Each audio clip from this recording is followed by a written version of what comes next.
আজকের বিশেষ talk show নিয়ে হাজির হয়েছে আমি একবার।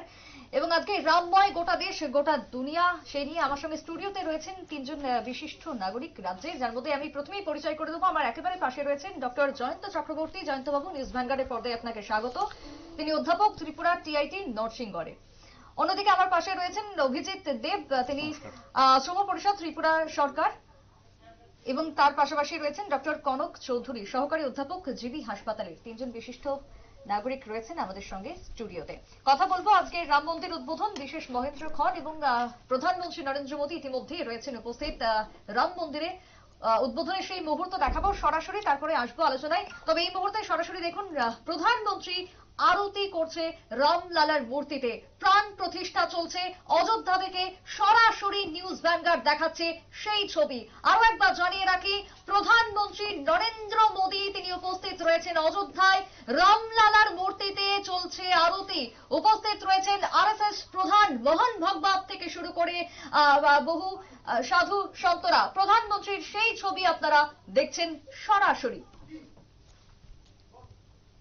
প্রধানমন্ত্রীর সরাসরি সেই ছবি আপনারা দেখতে পাচ্ছেন, একেবারে দেখছিলেন। তারই সঙ্গে আমরা স্টুডিওয় বিশেষ আলোচনাতে রয়েছি এবং সেই আলোচনাতেই ঢুকবো। তারই সঙ্গে প্রথমেই যাব ডক্টর জয়ন্ত চক্রবর্তীর কাছে। জয়ন্ত বাবু, আজ রাম মন্দিরের উদ্বোধন, আর কিছুক্ষণের অপেক্ষা, যদিও অপেক্ষার অবসান হয়েছে আমরা বলতেই পারি, কারণ প্রধানমন্ত্রী আরতি করছেন, রামলালার প্রাণ প্রতিষ্ঠা চলছে। তারই মধ্যে এই যে রাম মন্দিরের প্রাণ প্রতিষ্ঠার সময় নিয়ে যে আলোচনা চলছে, এই মুহূর্তে দাঁড়িয়ে এই মুহূর্ত নিয়ে আপনি কি বলবেন, কি অভিমত? ধন্যবাদ নিউজ ভ্যানগার্ড চ্যানেলকে এবং উপস্থিত সমস্ত শ্রোতাদের, যারা এখন আমাদের রাম মন্দিরে রামলালার প্রাণ প্রতিষ্ঠা আপনারা সরাসরি দেখতে পাচ্ছেন সারা ভারতবর্ষে। প্রথমেই বলি, একটা খুব প্রাসঙ্গিক প্রশ্ন আমাদের করেছেন যে রাম মন্দিরে এখনই এই যে সময়টা, এখনই কেন এই সময়টাকে বেছে নেওয়া হলো, বা কাল বা এইসব নিয়ে কিছু আলোচনা হচ্ছে, অবশ্যই আমরা জানি। কিন্তু আমাদের যে শাস্ত্র বা আমরা যদি কর্মধর্ম বলি, সেখানে কিন্তু 6টা উপকরণের কথা বলা আছে। সেই উপকরণগুলি কি? যে দেশ, কাল, পদার্থ, কর্তা, মন্ত্র, কর্ম। এই 6টা উপকরণের মধ্যে কাল নির্বাচনও একটা গুরুত্বপূর্ণ। এখন প্রশ্ন হলো, তার উপর কি আর কিছু নেই? অবশ্যই আছে। সেটা হলো কি? ভক্তি। যেখানে ভক্তদের বা আপামর দেশবাসীর ভক্তিটা প্রাধান্য পায়, সেটাকে অগ্রাধিকার দিতে হয়। এই প্রসঙ্গে একটা ছোট্ট একটা এক্সাম্পল দিতে পারি রামায়ণ থেকে, যে কিরকম যখন রাজা দশরথ, আমরা দশরথ বলি কেন, উনার 10টা রথ 10 দিকে যেত, অত্যন্ত পরাক্রমশালী ছিলেন। যে উনি যখন ভাবলেন যে রামকে সিংহাসনে বসাবেন, তখন ওনাদের যে কুলগুরু বশিষ্ঠর সঙ্গে দেখা করতে গেলেন। আমি কালে, আপনারা পরিষ্কার বুঝতে পারবেন কেন আমি কালের কথাটা বলছি। বশিষ্ঠকে যখন বললেন যে আমি একটা বিশেষ কাজ নিয়ে এসেছি, যে আমি রামকে সিংহাসনে বসাতে চাই, তখন একটা শুভ মুহূর্তের কথা বলুন। বশিষ্ঠ বলেছিল, কেন এখনই নয়? সঙ্গে সঙ্গে দশরথ রাজি হলেন, কিন্তু উনি একদিন পিছিয়ে দিলেন। মানে মুহূর্তটা বশিষ্ঠ বলেছিল এখনই কেন নয়, একদিন পিছিয়ে দেওয়ার পরে আমরা দেখতে পেলাম কি, যে রামের 14 বছরের বনবাস হয়ে গেল। মানে অযোধ্যাতে একটা অন্ধকার যুগের শুরু হয়ে গেল। তারপর আমরা পর মুহূর্তেই দেখতে পাই, 14 বছর পর যখন রাম, লক্ষ্মণ এবং সীতা ফিরে এলেন অযোধ্যায়, তখন দেখা গেল যে অযোধ্যাবাসী তাদেরকে সাদরে গ্রহণ করলেন এবং সরজ নদীতে যখন তাদের যে শুভ্র বল্ক পরা ছিল, এগুলি ত্যাগ করে স্নান টান সেরে যখন সাধারণ বস্ত্র পড়ল, তখন কিন্তু বশিষ্ঠ মুনি তাদের কুলগুরু রঘুবংশের জনসাধারণকে জিজ্ঞেস করছেন যে রামের সিংহাসন অভিষেক কি আপনারা এখনই যাচ্ছেন? তখন কিন্তু জনসাধারণ বলছিল এখনই চাই। তখন কিন্তু কোনো তিথি, নক্ষত্র, কাল এটাকে মানা হয়নি। সুতরাং যেখানে রামায়ণেই এই গল্পটা আছে, তো মনে হয় এইখানে ভক্তি বা ভক্তি রসটাকেই, মানুষের সেন্টিমেন্ট, এটাকেই প্রাধান্য দেওয়া উচিত। এবং যেখানে ভারতবর্ষ প্রায় 500 বছর যাবত অপেক্ষা করছে, কত হাজার হাজার ধর্মপ্রাণ রামকে পুনরায় পুনঃপ্রতিষ্ঠা করার জন্য লড়াই করেছে, মৃত্যুবরণ করেছে, রক্তপাত হয়েছে, সেই ভাবাবেগকে অন্য কোনো বিতর্কে নিয়ে চাপা দেওয়ার কোনো মানে হয় না। প্রায় মনে করা হয় তো যে একেবারে 1528 থেকে 2024 আজকে একেবারে রাম মন্দিরের প্রতিষ্ঠা, এবং সেই মহেন্দ্রক্ষণের আমরা সাক্ষী থাকলাম একদম গোটা দেশ, একদম গোটা একদম বিশ্ব। একদম একদমই। তার সঙ্গে এবার আমাদের সঙ্গে যেহেতু রয়েছেন স্টুডিওতে অভিজিৎ দেব, শ্রম পরিদর্শক ত্রিপুরা সরকারের, তিনি এই রাজ্যের বিভিন্ন যে সমস্ত স্থানগুলো রয়েছে, ধর্মীয় স্থান থেকে শুরু করে এই রাজ্যের বিশিষ্ট যে জায়গাগুলো রয়েছে তা নিয়ে ইতিমধ্যেই গবেষণা করছেন। তাই অভিজিৎ বাবু, আপনার কাছে জানতে চাইবো, ঊনকোটি আমাদের একেবারে শৈব তীর্থ, সেই ঊনকোটিতে রামচন্দ্রের যে অস্তিত্ব, সেই অস্তিত্ব নিয়ে যদি একটু বলেন। নমস্কার। যে প্রশ্নটা আপনি করেছেন সেই প্রশ্নের উত্তর দেওয়ার আগে আমি রবীন্দ্রনাথ ঠাকুরের কয়েকটি লাইন এখানে বলতে চাই, যা আজকে খুবই প্রাসঙ্গিক। গোটা দেশের যে ভাবতরঙ্গ, সেই ভাবতরঙ্গকে মাথায় রেখে আমি পড়ছি। রবীন্দ্রনাথ লিখছেন, মহারাজ একই সাজে এলে হৃদয় পুরো মাঝে, চরণ তলে কোটি শশী সূর্য মরে লাজে, গর্ব সব টুটিয়া মূর্ছি পরে লুটিয়া, সকল মম দেহ মন বিনাশ অনুবাদে। আমার মনে হয় আজকের এই পুণ্যতিথিতে রবীন্দ্রনাথ ঠাকুরের এই লাইনগুলো যদি উচ্চারণ না করি তাহলে কিছুটা অসম্পূর্ণ থেকে যাবে। ঠিক। তো এরপর আসছি আপনি ঊনকোটির কথা বললেন। আমরা সবাই জানি যে ঊনকোটি ত্রিপুরা রাজ্যের সহ ভারতবর্ষ এবং উত্তর পূর্ব ভারতের একটি খুবই বিখ্যাত প্রত্নতাত্ত্বিক স্থান। সেখানে আমাদের ধর্মের অনেক দেবদেবীর মূর্তি খোদাই করা আছে। এগুলো আমরা সবাই জানি, দেখি। আমরা বিভিন্নভাবে বেড়াতেও যাই ওখানে, বিভিন্নভাবে আমরা আর্টিকেলের মাধ্যমে এগুলো আমরা পড়েছি। কিন্তু একটা বিশেষ প্রত্নতত্ত্ব চিহ্ন, প্রত্নতাত্ত্বিক চিহ্ন ওখানে আছে, যেটা হয়তো আমরা সচরাচর নজরে আনিনি বা আমরা কোনোভাবে সেটা মিস করে গেছি। আমার মনে হয়েছে, সবাই এরকম বলছি না, কিন্তু অধিকাংশ ক্ষেত্রে আমার মনে হয় আমরা ঊনকোটিতে গেলে, যেহেতু ঊনকোটি একটা শৈব ক্ষেত্র, আমরা শিব মহাদেবকে আমরা ওইখানে ফোকাস করি। ঠিক আছে, সেটা স্বাভাবিক ঘটনা। তবে সেখানে আপনারা যদি যান, সেখানে দেখতে পাবেন যে রামচন্দ্র সেখানে কিন্তু অঙ্কিত আছেন। ধনুক, উনি তীর মারছেন, এরকম একটা চিত্র ওখানে আমরা দেখতে পাচ্ছি। আপনারা নিশ্চয়ই স্ক্রিনে সেটা দেখতে পাচ্ছেন। দেখুন এই যে ছবিগুলো, এটা কিন্তু আমাদের ত্রিপুরার ঊনকোটির ছবি। এই যে ধনুক হাতে রামচন্দ্র মারছেন, তীর মারছেন, এটা একটা আমাদের গায়ে, আমি যখন প্রথম এই ছবিটি দেখি আমার গায়ে শিহরণ জাগে যে আমরা এত বছর এগুলো মিস করে গেলাম। তাহলে মানে কি? এবং আপনারা যদি ইতিহাস যারা আছেন, ইতিহাসবিদ যারা আছেন, যারা গবেষণা করেছেন, তারা বলছেন যে ঊনকোটির যে খননগুলো বা যে আর্কিওলজিক্যাল সার্ভে অফ ইন্ডিয়া যারা এই মানে এটা বের করেছে, তারা বলছেন যে এই খনন কার্যের আয়ুষ্কাল, মানে এই জিনিসগুলো যখন বানানো হয়েছে সেটা 8ম থেকে 1200 শতাব্দীর মধ্যে। আমরা যদি লাস্টটাও ধরি, মানে ধরুন 1200 শতাব্দী এরকম ধরি, বা 9ম শতাব্দীর দিকে এরকম, 9ম থেকে 1200 শতাব্দীর মধ্যে। তো আজকে চলছে 2024, মানে প্রায় 800-900 বছর আগে। ভাবুন ঊনকোটিতে যারা ছিলেন বা ওই সমাজে যারা ছিলেন, যারা এই কাজগুলো করেছেন, তারা রামায়ণ সংস্কৃতিতে কতটা মানে নিজেদের জড়িয়ে রেখেছেন। তার মানে এই যে ঊনকোটি আমরা দেখেছি 1 কোটি দেবদেবীর মূর্তি যে খচিত রয়েছে, সেই জায়গাতেও তার মানে রামের অস্তিত্ব ছিল। হ্যাঁ, নিশ্চয়ই, না হলে এই জিনিসগুলো আসলো কোত্থেকে? অন্তত 1000 বছরের পুরনো সংস্কৃতি। এবং এগুলো আমাদের ত্রিপুরাতেও, আমরা আজকে যে ত্রিপুরাতে দাঁড়িয়ে আছি, ত্রিপুরা বলতে তো আজকের ত্রিপুরা নয়, একটা বিশাল এলাকা ছিল। এই পুরো গোটা এলাকাতেই দেখুন কি সুন্দরভাবে রামচন্দ্র অঙ্কিত আছেন পাহাড়ের গায়ে, খোদিত আছেন ওখানে পাহাড়ের গায়ে।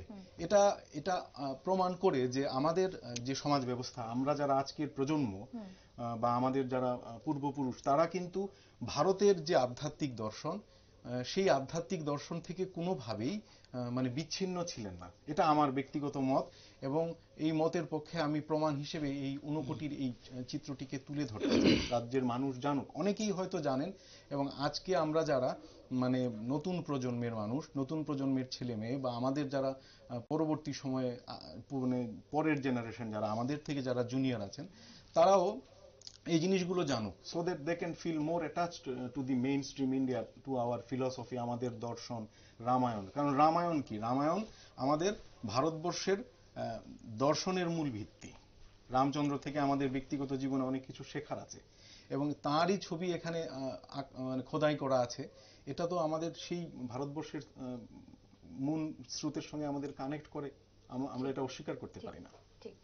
অর্থাৎ আমাদের রাজ্যের সঙ্গেও যে রামের অস্তিত্ব, যে সম্পর্ক, সেটাই তুলে ধরছিলেন ডক্টর অভিজিৎ দেব। তবে আমি আসবো আপনাদের কাছে। এই মুহূর্তে কর সেবক গোষ্ঠ বিহারী ঘোষের সঙ্গে আমরা টেলিফোন লাইনে একবার যোগাযোগ করে নেবার চেষ্টা করবো। আজকে যেহেতু রামময় গোটা দেশ, এবং একদিকে আমরা অযোধ্যা থেকে সেই ছবি সরাসরি তুলে ধরছি, প্রধানমন্ত্রী নরেন্দ্র মোদী এই মুহূর্তে পুজো দিচ্ছেন, বিশেষ পুজো আয়োজনে উপস্থিত রয়েছেন। তারই সঙ্গে এবার টেলিফোন লাইনে জুড়ে গেছেন আমাদের সঙ্গে এই মুহূর্তে কর সেবক গোষ্ঠ বিহারী ঘোষ। গোষ্ঠবাবু, নিউজ ভ্যানগার্ডের পর্দায় লাইভে আপনাকে স্বাগত।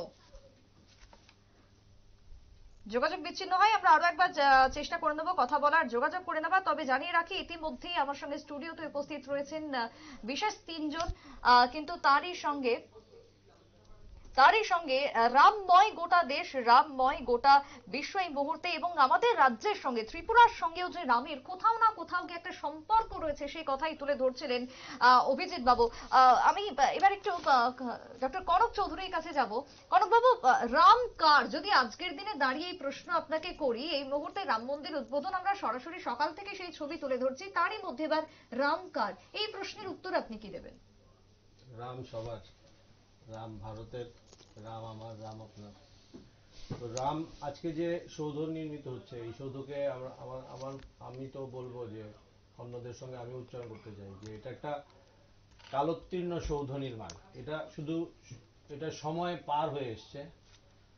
প্রথমে জয়ন্তদা বলছিলেন, তারপর অভিজ্ঞ বললেন যে এটা কি সঠিক সময় হচ্ছে, না আগে হওয়া ভালো ছিল, না পরে হওয়া ভালো ছিল। আমি এই আলোচনাতে যেতেই চাই না।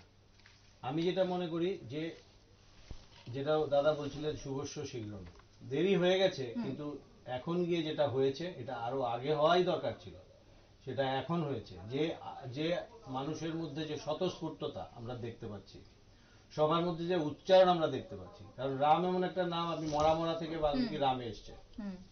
যেমন গীতা বলতে বলতে আমরা ত্যাগী হই, আপনি 10 বার গীতা বলুন না, তো ত্যাগী আসবে। গীতা গীতা গীতা গীতা তেগি তেগি তেগি তেগি, মরা মরা মরা, রাম রাম রাম রাম। সুতরাং রাম এমন একটা জিনিস আমাদের, যেটা অভিজিৎদা বললেন যে এটা আমাদের পরিচয়। কিরকম? কারণ রামের মধ্যে আমরা, রামায়ণের রামকে আমরা পেয়েছি যে দেবতা হিসেবে মানুষে নেমে এসছে তা নয়, মানুষ থেকে আমরা দেবতায় উত্তীর্ণ হয়েছি। এবং বাল্মীকি মুনি যখন জিজ্ঞেস করেছেন নারদকে যে মহর্ষি, আমার এমন একজন লোক লাগে, তুমি এর বর্ণনা কি আমাকে দিতে পারো? বর্ণনা দিতে গেলে তুমি যে বর্ণনার কথা বলছো তাতে তো দেবতার বেশি হয়ে যাচ্ছে। তার মধ্যে সত্যসন্ধ হতে হবে, সে ধর্মজ্ঞ হতে হবে, সে লোকহিত একজন মানুষ, লোকহিত একজন ব্যক্তি, যে প্রতিজ্ঞাবদ্ধ, এবং যিনি তার স্থির, যার ধীর এবং স্থির যার মন। যে এই ধরনের একজন মানুষকে খুঁজে পেতে গেলে আমি কোথায় যাবো? রামায়ণে আছে। তো এই যে রামের যে বর্ণনা, রাম হচ্ছে আমাদের কাছে প্রেরণা পুরুষ। উনি পুরুষোত্তম থেকে মর্যাদা পুরুষোত্তমে কেন গেছেন? কারণ রাম আমার, রাম আপনার, রাম সবার। যেখানে ধর্ম আছে সেখানে রাম আছে। যত ধর্ম তত জয়, এই ব্যাপারে কোনো সন্দেহ নেই। কারণ আমরা রামের মধ্যে একটা জিনিসই দেখেছি, রামায়ণের মধ্যে একটা জিনিস দেখেছি, যে আমি যত কিছুই করি না কেন, আমি যদি ধর্মের সঙ্গে থাকি তার জয় হবে। এবং এই ক্ষেত্রে গিয়ে রবীন্দ্রনাথ ঠাকুর তার ওই 1899 এর কাহিনী কাব্যগ্রন্থে বলেছিলেন, ভাষা ছন্দ কবিতায়, যে মানে উনি সরাসরি যেটা বলেছিলেন, স্বর্গ হতে যাহা এলো স্বর্গে তাহা নিও না ফিরায়, দেবতার স্তব গীতে দেবেরে মানব করি আনে, তুলিব দেবতা করি মানুষেরে মোর ছন্দে গানে। মানে তুমি যাকে দেবতা বানিয়েছ, আমরা মানুষরা তাকে, মানুষকে দেবতার মতো করে তুলব। মানে মানুষের মধ্যেই রয়েছে দেবতা। এটা বারবার এই যে হৃৎপিণ্ডের মধ্যে আমাদের যে প্রতিধ্বনিত হয়, আমাদের যে নিজেদের মনের কথা, নিজেদের ভাষা, কারণ রাম কার, আপনি যেটা বললেন, এর মধ্যে আপনি রাম একজন সন্তান, রাম একজন স্বামী, রাম একজন ভাই, রাম একজন প্রজাহিত লোকহিত মানুষ। এবং রাম কখনো হয়েছে বানরের দেবতা, কখনো হয়েছে বিভীষণের বন্ধু, কখনো হয়েছে চণ্ডালের মিতা। সুতরাং আপনি এর বাইরে আর কি চান? সুতরাং এই যে সামাজিকভাবে গার্হস্থ্য জীবনের মধ্যে দিয়ে যে আমরা রামকে নিয়ে বেরিয়ে এসেছি, আজ যে আমরা বলছি জয় শ্রীরাম, এর মধ্যে কোনো রাজনীতি নেই, এর মধ্যে কোনো পরিচিতির লুকোচুরি নেই, এর মধ্যে কোনো দ্বন্দ্ব বিবাদ নেই, এর মধ্যে সোজা উচ্চারণ। আপনি যেভাবে বিশ্বাস করেন না কেন, একজন হিন্দু ধর্ম, একজন সনাতনী ধর্মের লোক, আপনি যে বিশ্বাসী থাকেন না কেন, আপনি রাম আমার না রাম তোমার, এমনও যদি আপনি বলেন, কিন্তু আপনি যখন মারা যাবেন তখন কিন্তু একটা ধ্বনিই রাস্তার মধ্যে বারবার হবে, রাম রাম রাম রাম। একদমই। আমি আসবো আবারও আলোচনায়, তবে এই মুহূর্তে আমাদের হাতে এসে গেছে পশ্চিমবঙ্গের কালীঘাট মন্দিরের ছবি দেখাবো একেবারে সরাসরি, যেখানে কালীঘাট মা কালীর মন্দির, সেখানেও পুজো হচ্ছে রামের। একেবারে দেখুন সেই ছবি দেখাচ্ছি কালীঘাট মন্দির থেকে, যেখানে মা কালীর মন্দিরে পুজো হচ্ছে রামের। আজ রামময় গোটা দেশ, গোটা বিশ্ব, সকলের একদিকেই নজর অযোধ্যার দিকে। অযোধ্যার রাম মন্দিরের ছবি আমরা তুলে ধরেছি সরাসরি আপনাদের সামনে। প্রধানমন্ত্রী নরেন্দ্র মোদী যেরকম উপস্থিত রয়েছেন, তার সঙ্গে পশ্চিমবঙ্গের বুকে যে উন্মাদনার ছবি, সেই ছবিও দেখাচ্ছি আমরা মুহূর্তে মুহূর্তে। তবে এই মুহূর্তে দেখতে পাচ্ছেন কালীঘাট থেকে ছবি, কালীঘাটে মায়ের পুজো, তারাপীঠ, দুঃখিত, তারাপীঠের বিশেষ ছবি আপনাদের দেখাচ্ছি, যেখানে মা কালীর মন্দিরে রামের পুজো করা হচ্ছে। একদিকে দেখছেন স্ক্রিনের তারাপীঠে রামের পুজো, ঠিক স্ক্রিনের অপর পাশে আপনারা দেখতে পাচ্ছেন প্রধানমন্ত্রী নরেন্দ্র মোদীকে একেবারে অযোধ্যা থেকে সরাসরি। রাজ্যেও বিভিন্ন প্রান্তে বিভিন্ন জায়গায় চলছে সকাল থেকে রামের পুজো, রামের যজ্ঞ, বিশেষভাবে আয়োজন করা হয়েছে পূজা অর্চনা। দুর্গাবাড়ি থেকে শুরু করে মেহের কালীবাড়ি, প্রত্যেকটা জায়গাতে বিশেষ আয়োজন গোটা রাজ্য জুড়ে। অর্থাৎ আজকের সারা দিন রামময় গোটা রাজ্য, গোটা দেশ। এবং একেবারে চাঁদের হাট এই মুহূর্তে অযোধ্যায়, অযোধ্যা থেকে সরাসরি আপনাদের সামনে তুলে ধরেছি বিশেষ মুহূর্ত, সেই মহেন্দ্রক্ষণের ছবি। এবং ঠিক আরেক পাশে আপনারা দেখছেন তারাপীঠ থেকে সেই ছবি, তারাপীঠে মা কালীর মন্দিরে পুজো হচ্ছে, বিশেষ যজ্ঞের আয়োজন চলছে, সেই যজ্ঞের ছবি আপনারা দেখছেন এই মুহূর্তে নিউজ ভ্যানগার্ডের পর্দায়। অন্যদিকে এই মুহূর্তে দেখুন সাষ্টাঙ্গে প্রণাম করছেন প্রধানমন্ত্রী নরেন্দ্র মোদী। আরো একবার দেখাচ্ছি, দেখুন সাষ্টাঙ্গে রামের মূর্তির সামনে প্রণাম করছেন প্রধানমন্ত্রী নরেন্দ্র মোদী। একেবারে অযোধ্যা থেকে সরাসরি আপনারা দেখছেন সেই ছবি। এবং স্ক্রিনের আরেক পাশে দেখছেন তারাপীঠের মন্দিরে বিশেষ পুজোর আয়োজন করা হয়েছে রামের।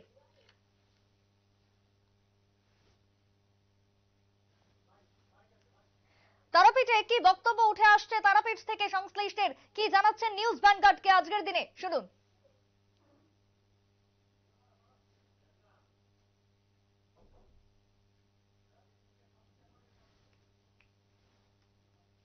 পক্ষ থেকে এটা হচ্ছে, এটা দলমত নির্বিশেষে হচ্ছে। এখানে সকল সনাতনীরাই এখানে উপস্থিত থাকবেন আজকে। আর এই যে অনুষ্ঠানটা হচ্ছে, এই অনুষ্ঠানে থাকছে 1 কুইন্টাল কাঠ, 5 টিন ঘি এবং বিভিন্ন রকমের ফল, রামলালার প্রিয় যেটা লাড্ডু, এবং প্রায় 2-3 হাজার ভক্তদের ফ্রিতে প্রসাদের ব্যবস্থা, এই সমস্ত থাকছে। তার সঙ্গে যেহেতু মায়ের পুজো হবে বলে এখানে মায়েরও শাড়ি দেওয়া আছে, রামলালার ধুতি দেওয়া আছে, এই যা যা লাগে আর কি রামলালার প্রাণ প্রতিষ্ঠাতে যাতে কোনো ত্রুটি না থাকে সেদিকটা আমরা সর্বদা মানে সদা জাগ্রত। তারামাতা আপনারা শুনলেন তারাপীঠ থেকে সংশ্লিষ্টের বক্তব্য, পুরোহিতের বিশেষ বক্তব্য শোনালাম একেবারে এক্সক্লুসিভ নিউজ ভ্যানগার্ডের পর্দায়। ঠিক আরেক পাশে দেখতে পাচ্ছেন প্রধানমন্ত্রীর ছবি, অন্যদিকে আপনারা তারাপীঠ থেকে সেই ছবি দেখলেন একেবারে সরাসরি, যেখানে বিশেষ পুজোর আয়োজন করা হয়েছে, রামের পুজো চলছে। অন্যদিকে প্রধানমন্ত্রী এই মুহূর্তে তিনি পুজো সারলেন, সকলের সঙ্গে কার্যত মত বিনিময় করছেন, সেই ছবিও আমরা দেখাচ্ছি একেবারে সরাসরি নিউজ ভ্যানগার্ডের পর্দায়। প্রধানমন্ত্রীর সঙ্গে উপস্থিত রয়েছেন মোহন ভাগবত থেকে শুরু করে বিশিষ্টরা, তারই সঙ্গে সাধু সন্তরা যারা দেশ বিদেশ থেকে উপস্থিত হয়েছেন, রাম মন্দিরের বিশেষ পুজো আয়োজনে যারা এসেছেন, সামিল হয়েছেন, তারাও রয়েছেন একেবারে অযোধ্যা থেকে।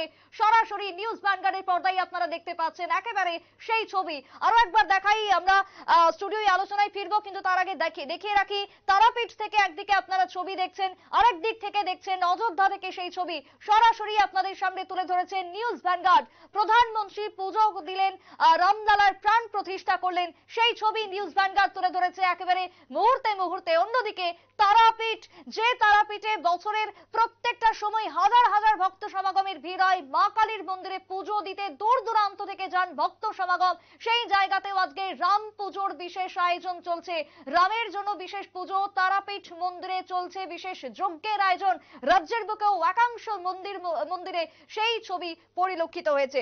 আমরা স্টুডিওয় ফিরবো আরো একবার আলোচনায়। আমার পাশে রয়েছেন জয়ন্ত চক্রবর্তী। জয়ন্ত বাবু, আপনাকে জানতে চাইবো যে এই যে রাম মন্দির, রামের যে আজকে মূর্তি প্রতিষ্ঠা, রামলালার প্রাণ প্রতিষ্ঠা হলো, সেই জায়গাতে দাঁড়িয়ে ভারতীয় সভ্যতা এবং জাতির জন্য আজকের দিনে দাঁড়িয়ে কি মনে করেন যে রাম মন্দিরের প্রয়োজনীয়তা, রাম মন্দিরের গুরুত্ব ঠিক কোথায় বা কতটা রয়েছে? কিছুক্ষণ আগে আমাদের কনকদা একটু বলার চেষ্টা করেছিলেন, তো আমি আরেকটু পিছনে চলে যাচ্ছি। যে আমরা যদি পাশ্চাত্য সভ্যতাগুলি দেখি, বিশেষ করে গ্রিস বা গ্রিক সভ্যতা যেটাকে বলি আর কি, এই গ্রিক সভ্যতাটা কিন্তু তার অনুকরণেই পরবর্তী সময়ে সেই আপনি যে বিভিন্ন সভ্যতাগুলি পাশ্চাত্যে গড়ে উঠেছিল, তো এই সভ্যতাটার পিছনে আমরা ওই সময় দেখি যে মহাকাব্য বা এপিক যেটাকে বলি, ইলিয়াড, ওডিসি, এদের একটা প্রভাব ছিল। কিরকম ভাবে বলছি, ইলিয়াড, ওডিসি ওইগুলি ছিল তাদের যে গল্পটা বা তাদের যে চরিত্রগুলি বা তার যে ভাবটা, এটা ছিল মূলত ধরুন যেটাকে আমরা রোমান্টিক বলি। তা হওয়াতে কি হয়েছে, ওই সভ্যতার মধ্যে যে জিনিসটা ছিল, যেটা পরবর্তী সময় যেমন সভ্যতাগুলি ফ্লারিশ হলো, হ্যাঁ, স্পেনিশ সভ্যতা বা ইংরেজ সভ্যতা, তারা অনেকটা মেটেরিয়ালিস্টিক হয়ে গেল। পাশাপাশি আমাদের ভারতীয় সভ্যতা দেখুন, ভারতীয় সভ্যতা সেই প্রাচীনকাল থেকে যদি বলি, রামায়ণ মহাভারতের একটা প্রভাব আছে। এখন রামায়ণ মহাভারত বা রামায়ণে যদি আজকের দিনে রামায়ণ প্রসঙ্গে যদি বলি, কিরকম ভাবে যে প্রত্যেকটা চরিত্র এরকম ভাবে বর্ণনা করা আছে বা তাদের আচরণগুলো এরকম ভাবে ছিল যে হাজার হাজার বছর যাবৎ আমাদের মুনি ঋষিরা, আমাদের যে পুরানা যে সংস্কৃতি বা এর আগেও যদি বলি আমরা বেদ বলি, যেটা শ্রুতি ছিল মূলত, তারপর উপনিষদ, তারপরে এই চরিত্রগুলি, আমাদের এই চরিত্রগুলি প্রতিটা মুহূর্তে আমাদেরকে যে মূল্যবোধ শিখিয়েছে, বা আমাদের বিচারধারা কি হবে, আমাদের পারিবারিক বন্ধন কিরকম হবে, আমাদের প্রকৃতির প্রতি আমাদের প্রেম কিরকম হবে, বা আমার মানুষের প্রতি আমার সেবা ভাবের মনোভাবটা কিরকম থাকবে, এগুলি কিন্তু আমাদের ওই রামায়ণ বা মহাভারত আজকে যাই বলুন তার মধ্যে পরিষ্কারভাবে বর্ণন করা আছে। তো সেইগুলি কি হয়েছিল যে আমরা এটা শুধু এরকম ভাবে দেখি না, আমাদের যদি নৃত্যকলা দেখি, আজকাল যে আমাদের যে বিভিন্ন নৃত্যকলা সারা ভারতবর্ষে সর্বত্র দেখবেন যে সেই প্রাচীন আমাদের যে সেই গ্রন্থগুলি, তার একটা প্রভাব আছে। যদি আমরা পাশাপাশি দেখি যে আমাদের আর্কিটেকচার, মন্দির নির্মাণ বা যাই বলুন, তার একটা শৈলী আছে। যদি আমরা আমাদের লিটারেচারগুলি দেখি, তার একটা শৈলী আছে। যদি আমরা আর যা বলুন, এই শৈলীগুলি থেকে কোনো কারণে আমরা খুব দূরে সরে গেছিলাম। আর এটার একটা আদর্শ প্রতীক মর্যাদা পুরুষোত্তম উনি বলেছিলেন। তার পিছনে একটা ছোট্ট একটা গল্প বলি।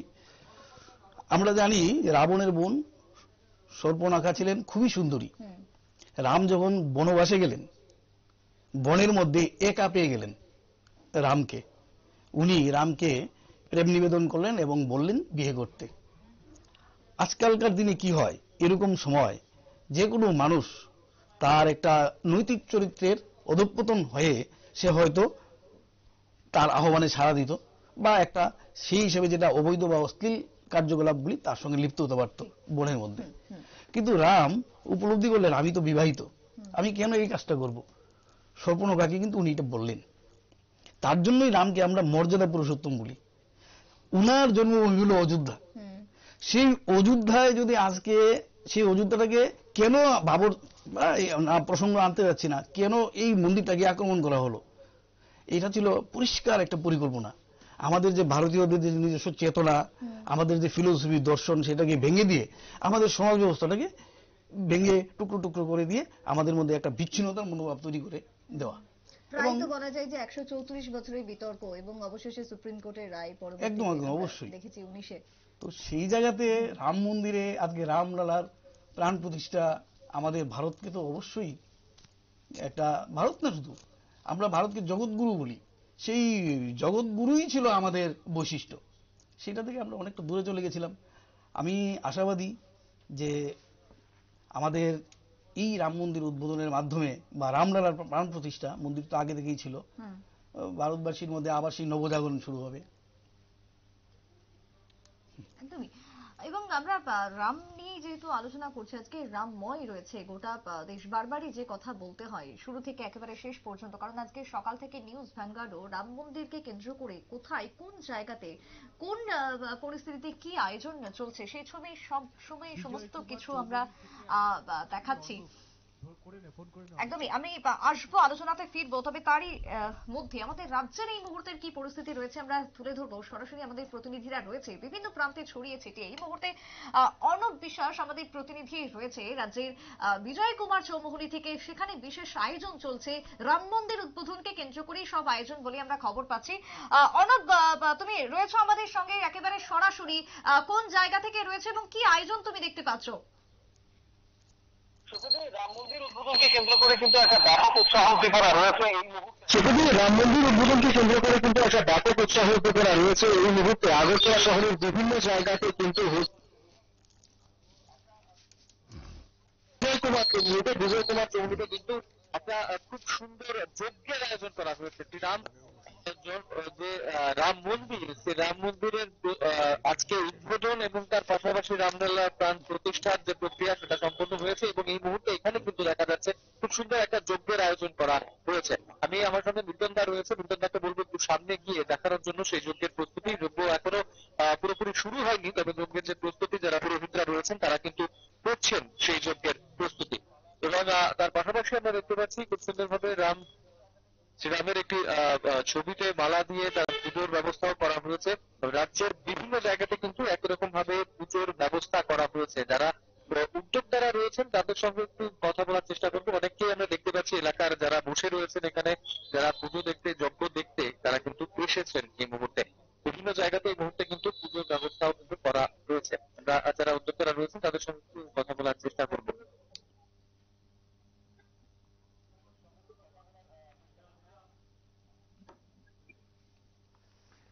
একেবারে তুমি রয়েছো সেই জায়গাতে, বহু মানুষের আমরা উপস্থিতিও লক্ষ্য করতে পারছি। তার কি বক্তব্য রয়েছে? দেখুন, পুজোতে সারা বিশ্বের মধ্যে যে আজকে আমাদের রামলালার প্রতিষ্ঠাতা, যে রামলালা যে স্থাপন হয়েছে, খুবই ভালো লাগছে। খুবই আমরা গর্বের দিন আজকে। সনাতন ধর্মের যে একটা প্রতিষ্ঠাতা হয়েছে 500 বছর পরে, আমরা খুবই হিন্দু হিসাবে গর্বিত। আর আমরা বিজেপির কার্যকর্তা হিসাবে নয়, আমরা দেশবাসীর যে আমরা জনসাধারণ হিসাবে মোদীজিকে অনেক অনেক ধন্যবাদ জানাই, নতমস্তকে প্রণাম জানাই ওনাকে। ওনার দ্বারাই আজকে এই জিনিসটা আমরা পেয়েছি, রামলালাকে আবার পুনরায় ফিরে পেয়েছি। ওনাকে অনেক অনেক ধন্যবাদ জানাই। একদম, অবশ্যই একটা আবেগের বিষয় রয়েছে এবং তার পাশাপাশি আমরা দেখতে পাচ্ছি যে খুব সুন্দরভাবে কিন্তু যজ্ঞের প্রস্তুতি মুহূর্তে চলছে। কিছুক্ষণের মধ্যেই এখানে যজ্ঞ শুরু হবে।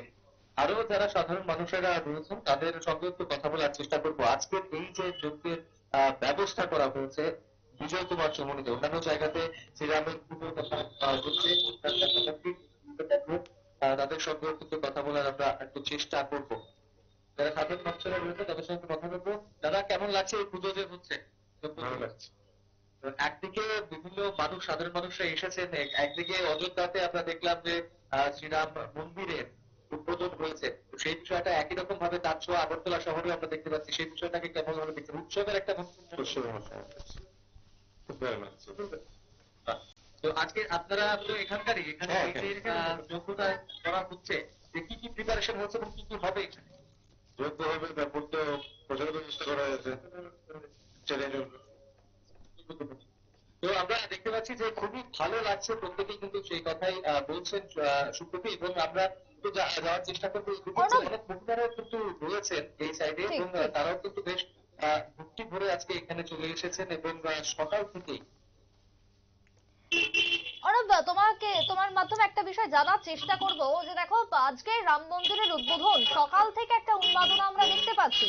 সেই জায়গাতে এই যে মানুষের ঢল, মানুষের আবেগ, সেটাকে আজকে কি বলবে? যে জনঢল, না আবেগের ঢল, না অন্যদিকে ধর্মের ঢল, কি বলবে আজকে? কি ছবি তুমি দেখতে পাচ্ছ?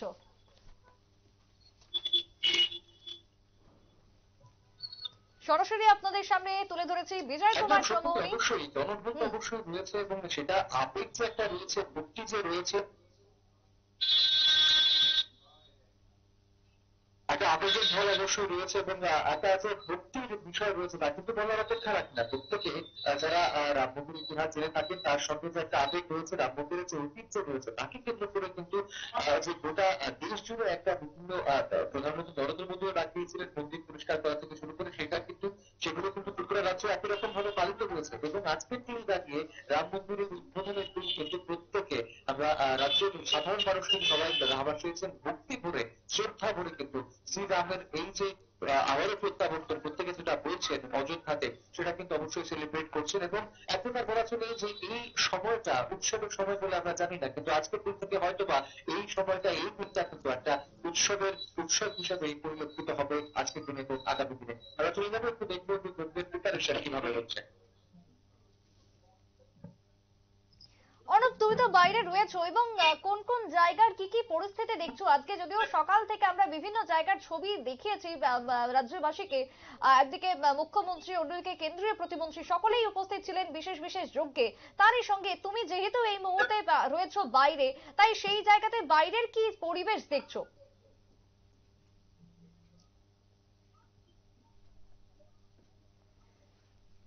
আগরতলার বিজয় কুমার চৌমুহনী। এরকম ভাবে যেমন রাজ্যের রাস্তার বিভিন্ন জায়গাতে রাজ্যের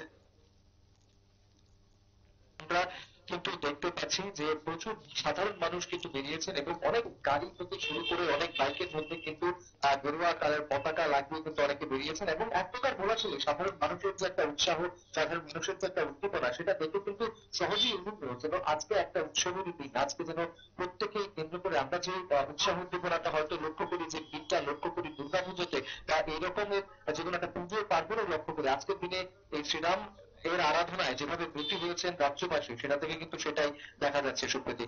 একেবারে রাস্তাতে ভিড়, বিভিন্ন জায়গাতে সাধারণ মানুষ যাচ্ছেন, বিভিন্ন জায়গাতে পুজোতে অংশগ্রহণ করতেন। রাজ্যে যারা ভিডিওপিরা রয়েছেন তারাও কিন্তু তারাও বিভিন্ন জায়গাতে যাচ্ছেন, এবং তার পাশাপাশি তারাও কিন্তু বিভিন্ন জায়গাতে গিয়ে পূজাতে অংশগ্রহণ করছেন সুপ্রীতি। ঠিক, একেবারে অনেক ধন্যবাদ অর্ণব তোমায়, এবং তুমি আমাদের সঙ্গে থাকো, পরবর্তীতে আরো একবার যোগাযোগ করব। তবে এই মুহূর্তে আগরতলার বিজয় কুমার চৌমুহনী থেকে দেখাচ্ছিলাম সরাসরি সেই ছবি, যেখানে বিশেষ যজ্ঞের আয়োজন করা হয়েছে রাম মন্দির উদ্বোধনকে কেন্দ্র করে। আবারও ফিরে আসবো আমরা আলোচনার মধ্যে, যেমনটা আমরা করছিলাম। এবং রামময়, আজকে যেহেতু আমাদের বিশেষ টক শোর আয়োজন করা হয়েছে, গোটা দেশ রামময় রয়েছে, তারই সঙ্গে রাজ্যের কি পরিস্থিতি জানবো। এই মুহূর্তে চলে যাবো আরো একবার অভিজিৎ বাবুর কাছে। অভিজিৎ বাবু, আপনি রাজ্যের বিভিন্ন ধর্মীয় স্থান থেকে শুরু করে বিভিন্ন জায়গা নিয়ে আপনি আলোচনা করছিলেন, সেই জায়গাতে পিলাকের কথা যদি বলি, পিলাকে রামচন্দ্রের কি ভূমিকা? মানে বিষয়টা পিলাকে রামচন্দ্রের ভূমিকা নয়, মানে পিলাক যে আমরা যখন পিলাকে যাই, বা আমরা যদি পিলাকে গিয়ে পিলাকের সেই টেরাকোটা প্লাক গুলো দেখি, তাহলে সেখানে রামায়ণের বিভিন্ন ঘটনা, রামায়ণের বিভিন্ন চরিত্রকে আমরা খুঁজে পাবো। যেমন ধরুন আজকে আমি যা বলতে চাইছি, এই পিলাক বা একটু আগে আমি অনুকুটি বললাম, মানে কোথায় অযোধ্যা, আজকে যে প্রাণ প্রতিষ্ঠা হচ্ছে, সেই অযোধ্যা ত্রিপুরার এই আগরতলা বা ত্রিপুরার ঊনকোটি বা পিলাক থেকে 1000 কিলোমিটার দূরে। বা আজকে যারা অযোধ্যা থেকে যে সমস্ত বিদেশি অতিথিরা আমাদের এই প্রাণ প্রতিষ্ঠা অনুষ্ঠানে এসেছেন, তারা কত দূর থেকে এসেছেন। এবং আমাদের ত্রিপুরার ক্ষুদ্র ক্ষুদ্র জায়গা, উঁচু পাহাড় ঊনকোটি, আর এখানে আমরা যে পিলাক, মানে সবাই যে স্পিরিটটাতে আমরা কানেক্টেড, সেই স্পিরিটটা হচ্ছে রাম বা রামায়ণ। তো পিলাকের কথা আপনি বললেন, তো ওই আবার একটু ঐতিহাসিক কথায় যেতে হয়। পিলাকের খনন কার্য মানে as per archaeological survey of ইন্ডিয়ার যে মানে রিপোর্ট বা আমি যতটুকু তাদের সাইট ঘেটে পেয়েছি, সেটার খনন কার্যের মানে যেটা খনন কার্যের পর যেটা বেরিয়েছে আর কি, সেই পিলাকের টেরাকোটা প্লাকগুলো 8ম থেকে 11 শতাব্দীর মধ্যে। মানে ধরুন আমি যদি 11 শতাব্দীও ধরি, তাহলে এখন 2024 চলছে, তার মানে প্রায় 900,000 বছরের কাছাকাছি। একবার অনুকুটিতেও দেখলাম যে 1000 বছরের আগে, এখন আমরা পিলাকেও দেখছি যে পিলাকে যে সমস্ত মানুষরা ছিলেন বা ওই এলাকাতে যারা ছিলেন তারাও রামায়ণের সংস্কৃতিতে আবদ্ধ ছিলেন বা আকৃষ্ট ছিলেন। কিরকম পিলাকে আমি দুটো ছবি পাবেন। একটা ছবির মধ্যে আপনি দেখবেন যে রামচন্দ্র বসে আছেন অভয় মুদ্রাতে। হ্যাঁ, এই যে রামচন্দ্রের ছবিটা দেখুন, বাঁ হাতে তার তীর, ডান হাতে তার তীর আছে এবং বাঁ হাতে ধরে আছেন উনি ধনুক। এবং রামচন্দ্রের ডান দিকে যিনি বসে আছেন আকারে কিছুটা ছোট, উনি কিন্তু লক্ষণ। ঠিক আছে, এই ছবিটা আমি একটা ম্যাগাজিন থেকে আমি পেয়েছি ছবিটা, তারপর আমি সেখানে গিয়ে খোঁজ করে দেখেছি যে জিনিসগুলো আছে এখন। আপনারাও যদি যান কখনো, আপনাদের কাছে অনুরোধ রইল আপনারা ওই জিনিসগুলো সামনে আনবেন। এবং দেখুন রামচন্দ্রের ডান হাতের যে ভঙ্গিটা, সেটা একটা অভয় ভঙ্গি। আমরা মা কালীর মধ্যে দেখি না যে মা কালীর একটা অভয় মূর্তি, অভয় ভঙ্গি আছে হাতের। সো দেখুন রামচন্দ্রের ডান হাতটাও কিন্তু সেরকম অভয় ভঙ্গিতে আছে, যেন কিছু তিনি লক্ষণকে যেন কিছু একটা বিষয় তিনি আশ্বস্ত করছেন, বরাভয়, যেন কি তুমি ভয় পেও না, মানে কিছু একটা আশ্বস্তির একটা ব্যাপার আছে ওখানে। এবং বাঁ হাতে দেখুন ধনুক ধরে আছেন। এবং রামচন্দ্র বয়সে বড়, দেখুন এই টেরাকোটাটার মধ্যে সে তার বয়সটা তো আর টেরাকোটাতে ছাপটা আছে, আকৃতিটা দেখুন, রামের আকৃতিটা কিন্তু লক্ষণের চাইতে বড়। এই জিনিসটা খুব খেয়াল করতে হবে আমাদের। এবং লক্ষণ যেহেতু ছোট ভাই, দেখুন আকারে তাকে ছোট বড় মানে করা হয়েছে। কিভাবে ঐতিহাসিক ঘটনাগুলোকে মানে আমাদের এই র কাটের মধ্যে তুলে ধরা হয়েছে। রামচন্দ্রকে বড় দেখাতে হবে, এবার আপনি বয়সে তো তাকে বড় দেখাতে পারবেন না, আকারে বড়, তাকে বড় করা হয়েছে, লক্ষণকে ছোট করা হয়েছে, বড় ভাই ছোট ভাই। এই জিনিসগুলো, এই ছোট ছোট ছোট ছোট জিনিসগুলোর মাধ্যমে কিন্তু আমরা ওই যে ভারতের মূল স্রোত বা ভারতের দর্শন, রামায়ণ বা রাম সংস্কৃতির সঙ্গে আমাদের এই অঞ্চলও যে পিছিয়ে ছিল না, এগুলো কিন্তু প্রমাণিত হয়। এবং আপনাদের সবার কাছে আমার অনুরোধ, এবং আরেকটা ছবি আছে পিলাকেই আছে, দেখুন সেখানে আমরা জানি সেই সোনার হরিণের ঘটনাটা আমরা জানি। আমি অনুরোধ করব এই যে ছবিটা, এটা দুটো ছবিকে একসঙ্গে করা হয়েছে, আমরা যদি একটু দেখানোর যদি একটু ব্যবস্থা করতে পারি। আমি একটু বলবো যে একটু বড় স্ক্রিনে এই ছবিটাকে দিতে, এবং যাতে দর্শকদের সুবিধা হয় বুঝতে। এগুলো গুগলে আছে, আপনারা এই ছবিগুলো গুগলে পেয়ে যাবেন। ঠিক আছে, যেমন ধরুন এই যে দেখুন প্রথম বাঁদিকে যে রামচন্দ্র ছুটছেন এবং রামচন্দ্রের সামনে দেখুন হরিণ, সেই সোনার হরিণ, মানে সীতা দেবী আমার সোনার হরিণ চাই, মানে সীতা দেবীর সেই আবদার পূরণ করতে রামচন্দ্র সীতা সোনার হরিণের পেছনে ছুটছেন। দেখুন কি সুন্দর, কত বছর আগে, 1000 বছর আগে এই জিনিসগুলো আমরা আমাদের এই সংস্কৃতির সঙ্গেই জুড়ে ছিল।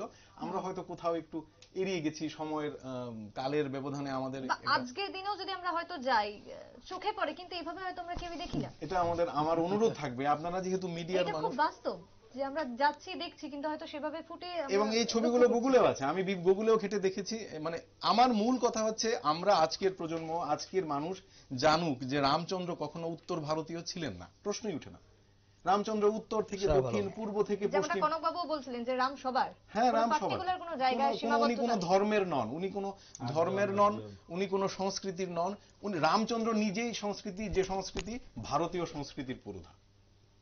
এবং আমরা এটা ত্রিপুরাও এর থেকে বিচ্ছিন্ন কোনোভাবেই নই। ত্রিপুরাতে আমি আরো যদি সময় পাই আজকে আপনাদের অনুষ্ঠানে আমি দেখাবো যে কিভাবে আমরা জড়িয়েছিলাম। নিশ্চয়ই আমরা আসবো, প্রত্যেকটাই আশা করবো আমরা দেখতে পাবো সময়ের মধ্যে। তার সঙ্গে এবার কনকবাবুর কাছে আরো একবার যাবো। কনকবাবু, আপনাকে প্রথমেই জিজ্ঞাসা করছিলাম যে রাম কার, আপনি সুন্দরভাবে তার উত্তর দিয়েছেন। এবার যদি বলি যে রাম কিভাবে পুরুষোত্তম, এর উত্তর আপনি কিভাবে দেবেন? শ্রীরামচন্দ্র পুরুষোত্তম হয়েছেন সেদিনেই যেদিন তিনি বাবার প্রতিজ্ঞা রক্ষা করতে গিয়ে রাজ সিংহাসন ত্যাগ করেছেন, বনবাসে গেছেন। তিনি সেদিনেই মর্যাদা পুরুষোত্তম হয়েছেন যখন তিনি এটো কুল বা ফল খেয়েছেন শবরী মাতার কাছ থেকে। তিনি সেদিনই হয়েছেন যখন তিনি শূদ্রকে গায়ে জড়িয়ে ধরেছেন। তিনি সেদিনই হয়েছেন যখন তিনি সর্বজ্ঞ হওয়ার পরও তিনি একা কিন্তু যাননি উদ্ধার করতে সীতা মাকে, তিনি সঙ্গে সবাইকে নিয়ে গেছেন। যেটা আমাদের প্রবাহের কথা বলছিলেন আমাদের দাদারা, সেই যে আর্য প্রবাহ, কি সেটা অনার্যর সঙ্গে থাকা, সে কিষ্কিন্ধা জয় হোক, লঙ্কা জয় হোক, কখনোই শ্রীরামচন্দ্র একা সর্বজ্ঞ হয়েও একা কিছু করতে যাননি। তিনি কিষ্কিন্ধাকে বা সোনার লঙ্কাকে নিজে শাসন করেননি, তিনি বন্ধুদের হাতে তুলে দিয়েছেন। তিনি নল নীল এদের সঙ্গে, আদিবাসীদের সঙ্গে মিলে চলার পথে এগিয়ে গেছেন। তিনি যে প্রবাহ তৈরি করেছেন সেটাই তাকে বড় করে আমাদের সামনে দিয়েছে। It is not only larger then life. এটা হচ্ছে আমাদের সামনে দাঁড়িয়ে থাকা জিনিস, যেটা অভিজিৎ বলছিলেন যে পিলাকে তো আমরা অনেকেই যাই। আমাদের মেইন আমাদের কথা বলা আজকের দিনের একটা বার্তা সবার কাছে পৌঁছে দেওয়া উচিত যে ধর্ম সংস্থাপনের জন্য ধর্মকে প্র্যাকটিস করতে হয়। আপনি রেগুলার যদি একজন ভালো শুটার হতে চান তাহলে আপনার ডেইলি এই ব্ল্যাক ক্যাট কমান্ডোদেরকে 100টা করে গুলি মারতে হয়। তারা হয়তোবা তাদের 5 বছরের কাজের মধ্যে কোনো একদিন উগ্রপন্থীর সামনে গিয়ে পড়েও না। বিভিন্ন জায়গায় স্পেশাল জায়গায় তাদেরকে সবসময় যেতে হয় না, কারণ তারা বিশেষ লোক, কিন্তু তারা প্রত্যেক দিন 100টা গুলির প্র্যাকটিস করতে লাগে, যাতে যখন সে সুযোগ পাবে তখন যাতে মিস না হয়। এবং ঠিক সেইভাবেই একজন ডাক্তারের প্র্যাকটিস করতে হয়। প্র্যাকটিস করা মানে টাকা ইনকাম করা না, প্র্যাকটিস করা মানে হচ্ছে নিজেকে চর্চার মধ্যে রাখা। ধর্ম চর্চা করতে হবে। সেই আবেগটা আজকে যেটা তৈরি হয়েছে এটা আরো আগে থেকে হওয়া দরকার ছিল। আপনি সনাতনী, আপনি হিন্দু, আপনি সবার সঙ্গে মেলে চলুন। রামের জন্য, রাম তো শুধুমাত্র আমাদের হিন্দু ধর্মের বা সনাতনের জন্য নয়, এই রাম মন্দির প্রতিষ্ঠার জন্য থাইল্যান্ড থেকে জল এসছে, নদীর জল। থাইল্যান্ড থেকে মাটি পাঠানো হয়েছে বিভিন্ন জায়গার বিভিন্ন অঞ্চলের কর সেবকদের, শুধু নয় সাধারণ মানুষের, সব জায়গার সর্বধর্মের সমন্বয় হয়েছে রামের মধ্যে।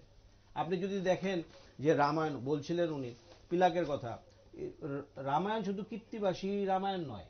রামায়ণ ক্যাপ খুঁজতে গেলে আপনার তামিলে কম্বনা রামায়ণ আছে, কন্নড় ভাষায় আছে তোরাভাই রামায়ণ, মালয়ালামে আছে আধ্যাত্ম রামায়ণ, গুজরাটিতে আছে গিরিধর রামায়ণ, বাংলায় তো কীর্তিবাস আমরা জানি, অসমিয়ায় মাধবকুণ্ডলী রামায়ণ, সেই সঙ্গে অন্য দেশের মধ্যে মালয়েশিয়ায় হিকায়াত শ্রী রাম, থাইল্যান্ডে রামাকৃতি প্রচলিত আছে। তাহলে রাম কি করে আমার আর আপনার শুধু? রাম তো সবার। আপনার মধ্যে যদি ধর্ম বিশ্বাস থাকে, তাহলে আপনি ধর্মে যদি আপনার নতি থাকে, তাহলে আপনি রামকে আপনিও মানতে পারেন, কোনো অসুবিধা নেই, আপনি সে যেই হন। মানুষ একজন যাচ্ছে, সে রাম নাম বলে যাওয়ার সময় তার অন্য ধর্মের যারা আশেপাশে আছেন তারা কি প্রণাম করেন না এটাকে, যে শেষ যাত্রার প্রণাম? তো ওই জিনিসটা আমাদের মাথার মধ্যে রাখতে হবে এবং আমাদের এটা বুঝতে লাগবে যে উনি সেদিনই হয়েছেন। এবং আমাদের আরেকটা জিনিস জয়ন্ত দাও বলছিলেন যে এই সম্পর্কগুলো তৈরি হয়েছে কিভাবে মানুষের মধ্যে, সামাজিকতার মাধ্যমে, গার্হস্থ্য জীবনের মাধ্যমে আমরা রামকে পেয়েছি বিভিন্ন ভাবে।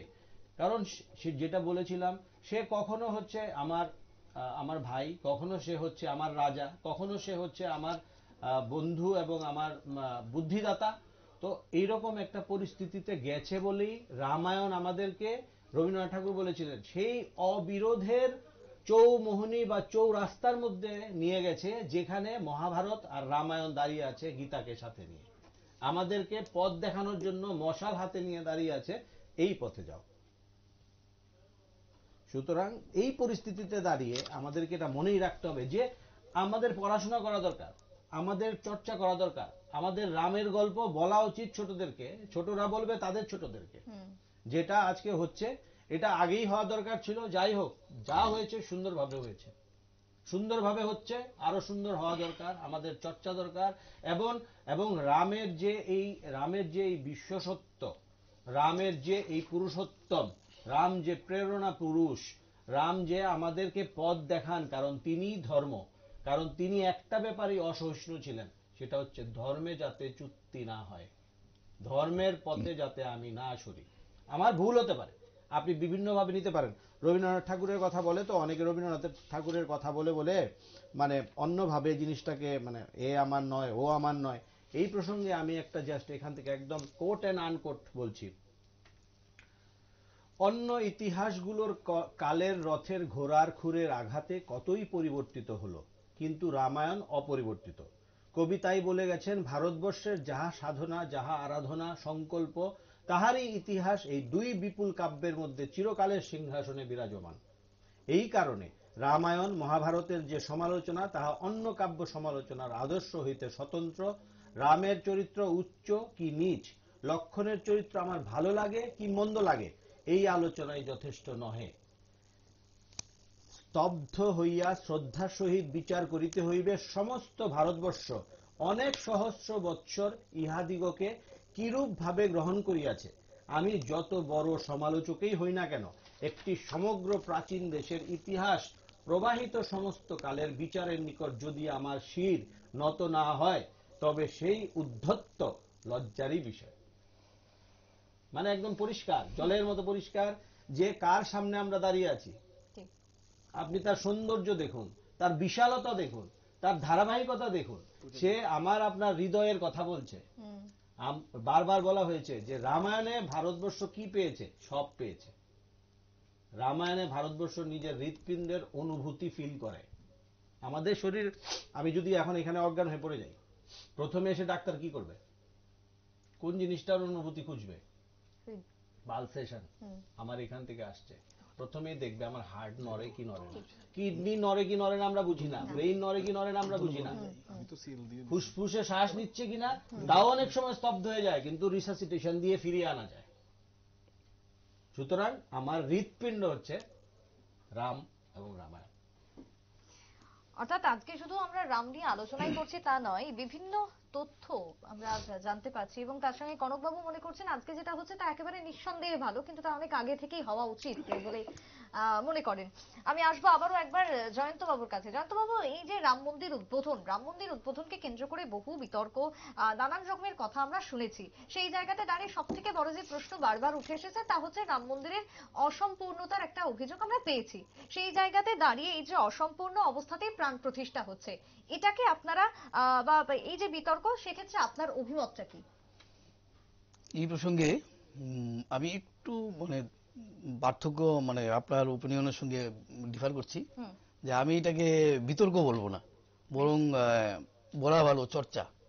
একটা চর্চা হচ্ছে যে অসম্পূর্ণ অবস্থায় রাম মন্দির তৈরি করা হচ্ছে, এবং এটা কারা করছেন দেখতে হবে। এক শ্রেণী আছেন যারা আমাদের সংস্কৃতি কৃষ্টিকে বরাবর অন্য একটা চাপিয়ে দেওয়ার সংস্কৃতির মাধ্যমে ওই অন্য মানে বিকশিত করার চেষ্টা করেছিলেন, আমাদের ভারতীয় সংস্কৃতিটাকে পিছনে ঠেলে দিয়েছিলেন। আর আরেক ধরনের যারা এই চর্চাগুলি করেন তারা হয়তোবা আমাদের মতনই সনাতনী, কিন্তু কি কারণে এই চর্চাগুলি করছেন জানি না। আমরা যদি আমাদের শঙ্করাচার্যকে আমরা বরাবর মনে করি যে আমাদের গুরু, আমাদের সনাতনীদের বিশ্বাস। আদি শঙ্করাচার্য যখন উনি বদ্রীনাথ দর্শনে গেলেন, আমি বারবার ওই প্রসঙ্গগুলি ফিরে আনার চেষ্টা করছি। বদ্রীনাথে গিয়ে উনি দেখলেন যে ওইখানে দেবতার বিগ্রহ নেই। উনি মন্দিরের পুরোহিতকে জিজ্ঞেস করলেন যে বিগ্রহ কোথায়?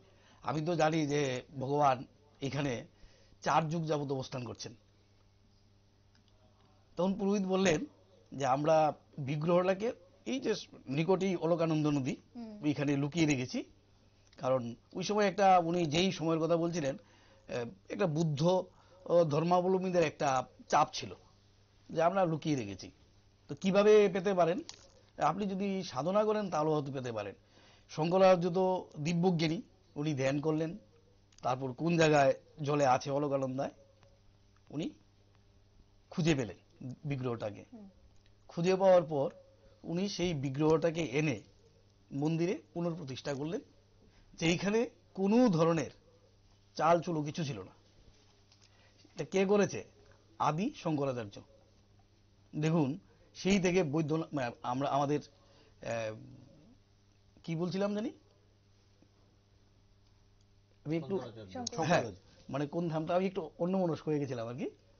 আমাদের যে বদ্রীনাথ ধাম, দুঃখিত, বদ্রীনাথ ধামে তারপর পুনর্নির্মাণ হলো, হতে হতে আজকে এই শিব আসলো।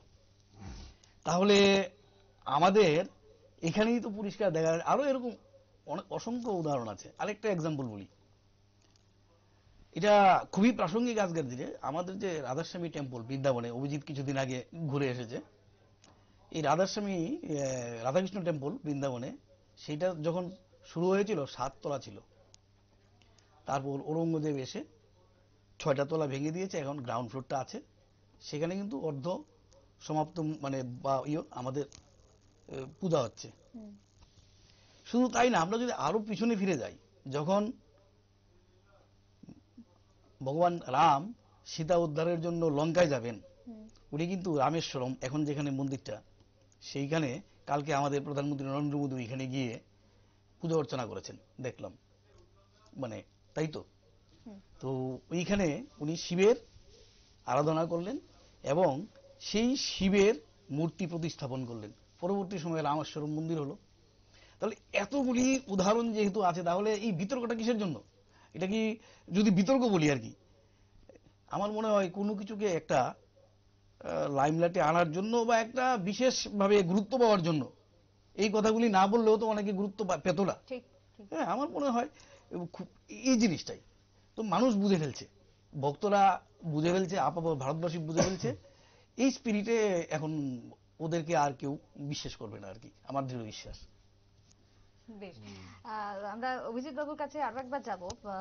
অভিজিৎ বাবু, আমাদের রাজ পরিবার বহুদিনের বহু সাক্ষী বহন করছে এই রাজ পরিবার, এবং এই রাজ পরিবারের সঙ্গে যদি বলি যে চিহ্নে রামায়ণ কতটা সম্পৃক্ত রয়েছে? অনেকভাবে সম্পৃক্ত রয়েছে।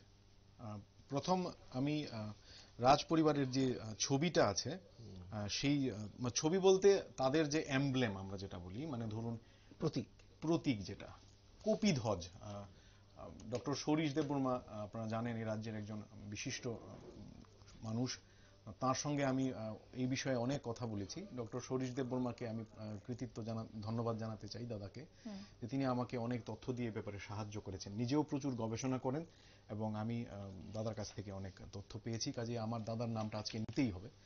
তো সরিষ দেববর্মা যেটা বলছেন আমাকে, যে রাজ পরিবারের যে প্রতীক, সেই প্রতীকে কপিধ্বজ, এই যে আপনারা নিশ্চয়ই পর্দায় দেখছেন, এটা হচ্ছে একটা ছোট্ট অংশ, মানে প্রতীকের একটা ছোট্ট অংশ ক্রপ করে দেখানো হচ্ছে।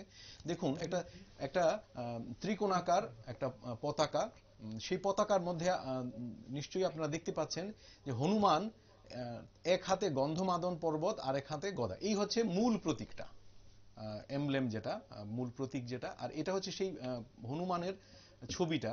আমি এগুলো আমার সোশ্যাল মিডিয়াতেও পোস্ট করেছি, অনেকে পড়েছেন সেগুলো, কিন্তু আমি চাইছিলাম যে আপনাদের এই টিভির মাধ্যমে, ভ্যানগার্ডের মাধ্যমে সারা রাজ্যের মানুষ এই বিষয়গুলো দেখুক, আলোচনা হোক। আমার কোথাও তথ্যগত ত্রুটি থাকলে সেগুলো ধরিয়ে দিন, আমি শুধরে নেব, মানে একটা আলোচনা শুরু হোক, মানে এটা হচ্ছে আমার মূল উদ্দেশ্য। এবং এই যে ছবিটা, এটা হচ্ছে মূল প্রতীকটা, এবং এই মূল প্রতীকের দুদিকে দুটো দেখুন ত্রিকোণাকার দুটো পতাকা, দুটোর মধ্যেই আমরা আরেকটু জুম যদি করি তাহলে দেখতে পাবো যে হনুমান আছেন এখানে গন্ধমাদন পর্বত নিয়ে। মানে ওই যে ঘটনাটা, শক্তিশালী লক্ষণ আহত হয়েছেন, বিশল্যকরণীর খোঁজে হনুমান যাচ্ছেন, এবং বিশল্যকরণী চিনতে না পেরে উনি পুরো গন্ধমাদনকে তুলে নিয়ে আসছেন। তো দেখুন, রাজ পরিবারের এই যে প্রতীক, যেটা তারা যুদ্ধে যেতেন এই পতাকাটা নিয়ে, এই পতাকার মধ্যেই রামায়ণের সেই বিশেষ ঘটনাটা আছে।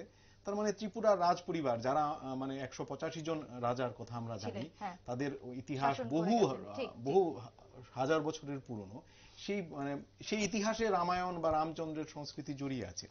এবং আরেকটু কথা বলতে চাই, অভিজিৎ বাবু আসবো আপনার কাছে, একটু থামাচ্ছি। আমার সঙ্গে এই মুহূর্তে টেলিফোন লাইনে জুড়ে গেছেন করসেবক গোষ্ঠ বিহারী ঘোষ, এই মুহূর্তে রয়েছেন। গোষ্ঠ বিহারী বাবু, আপনাকে নিউজ ভ্যানগার্ডের পর্দায় স্বাগত জানাই।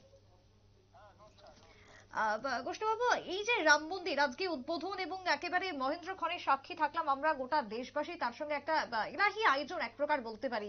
আপনি আজকের দিনে দাঁড়িয়ে কি বলবেন, কি ভাবছেন, কি অনুভূতি আপনার, যদি একটু শেয়ার করেন?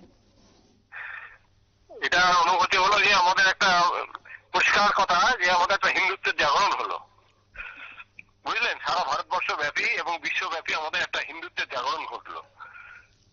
আমার এই ছাড়া আমার মাথার মধ্যে আর কোনো ওয়ে নেই, যে এইটা আমার এক মূল মন্ত্র, যে একটা ভারতবর্ষে হিন্দুত্ব জাগরণ হলো। আর কি বলুন?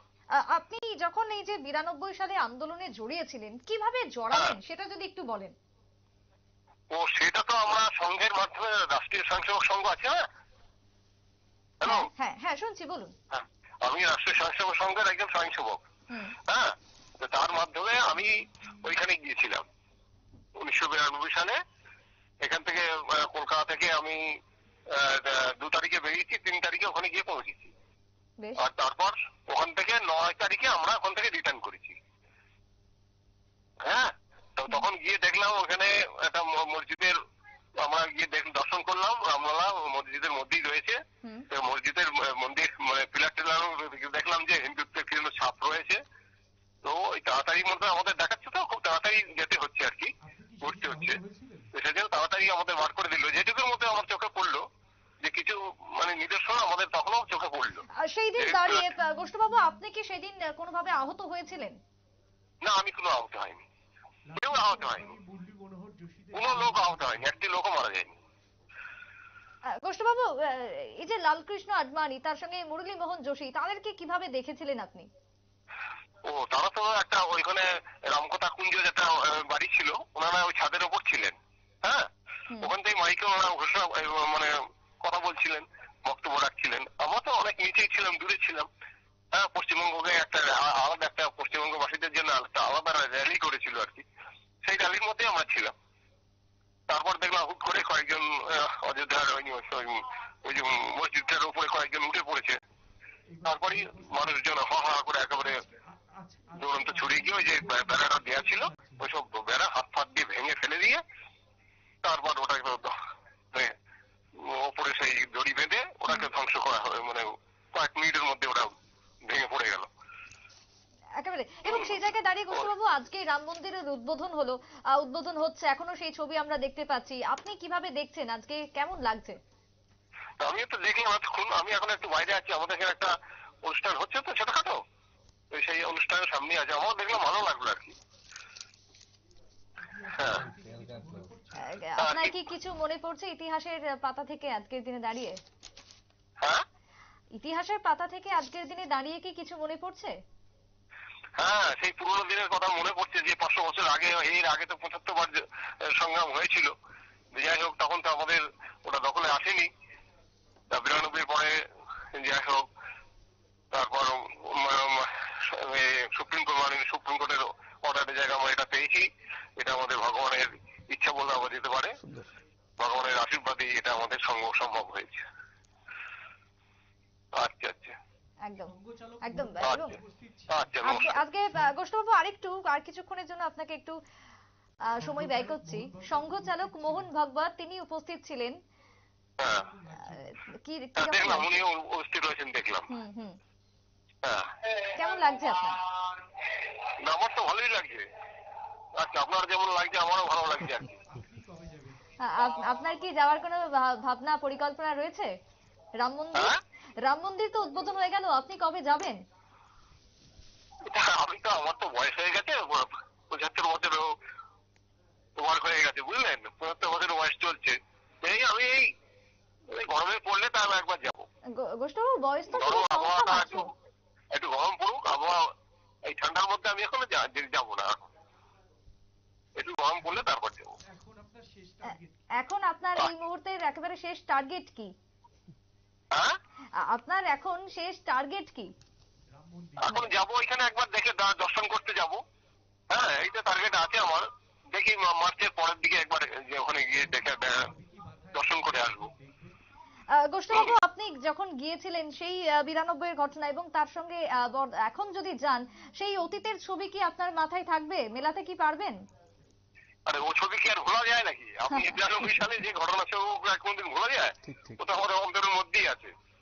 আর হ্যাঁ, সেটা আমি মানে হয়তো এতে মানে ফোনের মাধ্যমে আমার বলা অত সম্ভব নয়।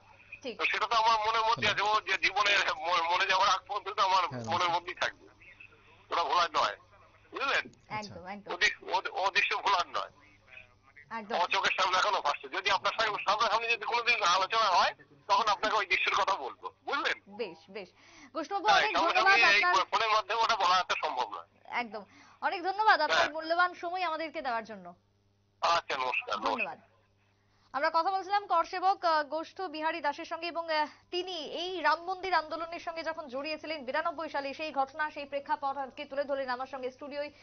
এই মুহূর্তে সেই কথাই আমরা শুনলাম। আমার সঙ্গে আমার উপস্থিত যে বিশেষ অতিথিরা রয়েছে তারাও শুনলো। আমি কথা বলছিলাম অভিজিৎ বাবুর সঙ্গে এই যে রাজ পরিবার নিয়ে, যেটা বলছিলেন যে রাজ পরিবারের যে ধ্বজা আমরা দেখছিলাম কিছুক্ষণ আগে, অর্থাৎ রাজাদের সঙ্গেও রাজ পরিবারের সঙ্গেও যে একটা রামচন্দ্রের সম্পৃক্ততা ছিল তা উঠে এসেছে। তারই সঙ্গে রাজবাড়িতে এই যে হনুমান মন্দির, হ্যাঁ, আরেকটু বলার আছে ওই বিষয়টা নিয়ে, আপনাকে অনুরোধ করব। মানে শেষ হয়নি বিষয়টা, মানে রাজ পরিবারের ইতিহাস তো হাজার বছরের। এটা আমরা মানে আমি চট করে 2 মিনিটে পুরোটা তো বলতে পারবোই না, এই চেষ্টাও আমি করছি না। আমি অল্প করে কিছু জিনিস আপনাদের বলতে চাইছি। যেমন ধরুন একটু আগে আপনারা কপিধ্বজ, এটাকে কি বলে? কপিধ্বজ, মানে রাজারা এই ধ্বজটা নিয়েই যুদ্ধে যেতেন। দেখুন এই ধ্বজের মধ্যে যেটা বললাম আর কি একটু আগে, যে হনুমানের ছবি। এরপরে দেখুন আমি আপনাদের আরো একটা তথ্য দিই।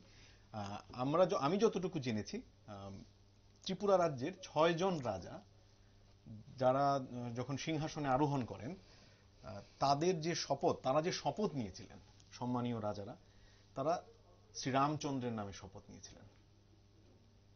এগুলো কিন্তু আমাদের ত্রিপুরার ইতিহাসে আছে। এই 6 জন রাজার মধ্যে গোবিন্দমাণিক্য আছেন ওনার ছেলে রামদেব। তাহলে কি একটা সময় আমরাও যে পড়ি যে ত্রিপুরার এই যে রামচন্দ্র, তারা যদি সূর্যবংশ হন, আমাদের এই ত্রিপুরা চন্দ্র বংশ যে ধরে নেওয়া হয়, সেক্ষেত্রে কি কোনো সম্পৃক্ততা তাহলে রয়েছে? দেখুন এভাবে ভাগ করে কোনো লাভ নেই। সূর্যবংশীয় রাজা চন্দ্রবংশীয়কে উনি শ্রদ্ধা করতে পারবেন না। আমার মনে হয় আমাদের হিন্দু ধর্মে এই বিষয়টা এতটা প্রবল ভাবে নেই। রামচন্দ্র মানে যে বংশেরই হন, তিনি শূদ্রেরও দেবতা, ঠিক আছে? তো আমরা যদি ওই সেগ্রিগেশনের দিকে, ওই বিভাজনের দিকে না গিয়ে আজকের দিনে দাঁড়িয়ে, আজকের এই শুভ মুহূর্তে দাঁড়িয়ে আমরা ইনক্লুসিভনেসটাকে দেখি, যে আমরা সবাই চন্দ্রবংশীয়, সূর্যবংশীয়, উচ্চ নীচ সবাইকে আমরা আপন করে নিয়েছি, সেই স্পিরিটটাকে যদি আমরা কন্টিনিউ করি, তাহলে আমরা বলবো যে ত্রিপুরা রাজ্যের 6 জন রাজা, যেটা আমি বলছিলাম আর কি, 6 জন রাজা রামচন্দ্রের নামে শপথ নিয়েছিলেন। গোবিন্দমাণিক্য আছেন, ওনার পুত্র আছেন রামদেব মাণিক্য, কৃষ্ণ মাণিক্য আছেন, তারপর আছেন দ্বিতীয় রাজধর মাণিক্য, তারপর আছেন কৃষ্ণ কিশোর মাণিক্য, এবং আছেন রামগঙ্গা মাণিক্য। এই 6 জন আমি পেয়েছি, সংখ্যাটা বেশি হতে পারে, আমার কাছে আপাতত এতটুকু 6 জনের নামই আছে। তারা রামচন্দ্রের নামে শপথ নিয়েছিলেন। আমি এই বিষয়ে আরেকটু বলতে চাই। বিষয়টা হচ্ছে, এটা যে ছবিটা দেখানো হচ্ছে এটা নয়, এটা রাজরত্নাকর, আপনারা যদি এটা অন্য বিষয়। আমি যেটা বলতে চাইছি, যেমন ধরুন গোবিন্দমাণিক্য, আমরা যে আজকের দিনে দাঁড়িয়ে সরকারি স্প্যাড এবং সিল এগুলো ব্যবহার করি, তো যেমন ধরুন এসডিএম সদর, উনি একটা অর্ডার বের করলেন, ওনার নিচের একটা সিল থাকে, একটা এসডিএম স্যারের একটা সিল থাকে। ত্রিপুরার রাজাদেরও এই সিল ব্যাপারটা ছিল, সিল স্বাক্ষরের ব্যাপারটা ছিল, এবং এটা চালু করেছিলেন মহারাজ গোবিন্দমাণিক্য। ঠিক আছে? মহারাজ গোবিন্দমাণিক্য, ওটাকে বলা হতো পদ্মমোহর। আচ্ছা, মানে ওই সিলটার রাজ পরিবারের ভাষায় সেটা ছিল পদ্মমোহর। সেই পদ্মমোহরে 6টা 7টা এরকম পদ্মের মানে কি মানে পাপড়ি, আমরা যেগুলো বলি মানে ফুলের পাপড়ি আমরা বলি না, ফুলের মানে এগুলো থাকতো। মানে কোনোটাতে 5টা থাকতো, কোনো সিলের মধ্যে 6টা থাকতো, কোনোটাতে 7টা থাকতো, এরকম এই প্রত্যেকটা পাপড়ির মধ্যেই রাজার মানে যে ধরুন গোবিন্দমাণিক্যের পূর্ববর্তী যে রাজারা, তাদের নাম খোদাই করা থাকতো, এবং মাঝখানে থাকতো যিনি বর্তমান শাসক আছেন, ধরুন গোবিন্দমাণিক্যের নামটা মাঝখানে থাকতো। উনি ওনার যে সিল উনি চালু করেছিলেন, সেখানে উনি লিখেছেন শ্রীরাম সত্য জয়। এগুলো খুঁজলে আপনারা পাবেন, শ্রীরাম সত্য জয়। এবং ওনার পুত্র রামদেব মাণিক্য, উনি যে মানে পদ্মমোহর বা যে মানে সিলটা চালু করেছিলেন, আমি সিল বলছি আজকের ভাষায়, ওই যে মানে সত্ত্বাধিকার, এবং এই সিলটা কি কারণে ইউজ হতো, সে মানে ব্যবহার হতো, সেটা একটু বলে নেওয়া দরকার। ধরুন রাজা কাউকে সম্মান দেবেন বা কোনো দরিদ্র মানুষকে জমিদান করবেন, সেটার যে ঘোষণাপত্রে ওই সিলটা ইউজ হতো, একদম সরকারি মোহর হিসেবে। তো এই যে মোহরটা, পদ্মমোহর যেটা বলছি, সেটার মধ্যে গোবিন্দমাণিক্য লিখেছিলেন, একটু আগে বললাম শ্রীরাম সত্য জয়। এবং গোবিন্দমাণিক্যের পুত্র মহারাজ রামদেব মাণিক্য, তিনি লিখেছেন রাম সত্য। মানে রাম সত্য মানে তারা রামচন্দ্রকে সত্য হিসেবে মেনে নিয়েছেন। ধর্ম মানে ধর্ম এখানে আমরা যদি মনে করি যে মন্দিরে গেলাম, গিয়ে পুজো দিলাম, ঘন্টা বাজালাম, এগুলো ধর্মের একটা পার্ট। ধর্ম মানে উনি রামকে নিজের মধ্যে মানে একদম আত্মস্থ করে নিয়েছেন। রামময় ভারতবর্ষ, রামময় ত্রিপুরা। এখানে কোনো বিভেদ, উত্তর ভারত রামচন্দ্র, উত্তর ভারত, দক্ষিণ ভারত, পূর্ব ভারত, এমন কোনো ভেদাভেদ ছিল না। অন্তত ত্রিপুরার রাজ পরিবারের ইতিহাস তো তাই বলছে। এবার ধরুন কৃষ্ণমাণিক্য, উনি সেই মোহরে কি লিখেছেন? শ্রীরাম আজ্ঞা। গোবিন্দমাণিক্য লিখছেন শ্রীরাম সত্য জয়। গোবিন্দমাণিক্যের পুত্র রামদেব মাণিক্য লিখছেন রাম সত্য। আর কৃষ্ণমাণিক্য কি লিখছেন সেই একই, ওনার রাজত্বকালে শ্রীরাম আজ্ঞা। তিনজন বললাম, আরো তিনজন, দ্বিতীয় রাজধর মাণিক্য, কৃষ্ণ কিশোর মাণিক্য এবং রাম গঙ্গা মাণিক্য। তাদের যে সময়কালে তাদের যে মানে মোহর ছিল, সেখানে তাদের ট্যাগলাইন বা তাদের মানে ভাষ্যটা একই রকম ছিল, সেটা ছিল রাম আজ্ঞা। শ্রীরাম আজ্ঞা কৃষ্ণমাণিক্যের ছিল, আর দ্বিতীয় রাজধর মাণিক্য, কৃষ্ণ কিশোর মাণিক্য এবং রামগঙ্গা মাণিক্যের ছিল শুধুই রাম আজ্ঞা, ওখানে শ্রী নেই। মানে দেখুন কি সুন্দরভাবে আমাদের ত্রিপুরার রাজ পরিবারের ইতিহাস, আমাদের ত্রিপুরা রাজ্যের ইতিহাসের সঙ্গে রামচন্দ্র জড়িয়ে আছেন। এগুলো কানেক্ট করে আমাদের ভারতবর্ষের মূল স্রোতের সঙ্গে। রামচন্দ্র উত্তর ভারতীয় নন। যদি হতেন, মানে এই যে একটা ভাষ্য আমরা দেখি যে রামচন্দ্র উত্তর ভারতীয়, এবং এই ভাষ্যটা এই ইতিহাসের মাধ্যমে কিন্তু আমরা খণ্ডন করতে পারি। এবং আমি আপনাকে আরেকটু বলি, ত্রিপুরা রাজ পরিবারের ইতিহাস যেহেতু এসেছে, মাধব কন্দলির কথা, মাধব কন্দলির নাম আমরা শুনেছি, পণ্ডিত মানুষ। এবং আপনারা জেনে অবাক হবেন, সংস্কৃত রামায়ণ থেকে প্রথম বিভিন্ন আঞ্চলিক ভাষায় রামায়ণ লেখা হয়।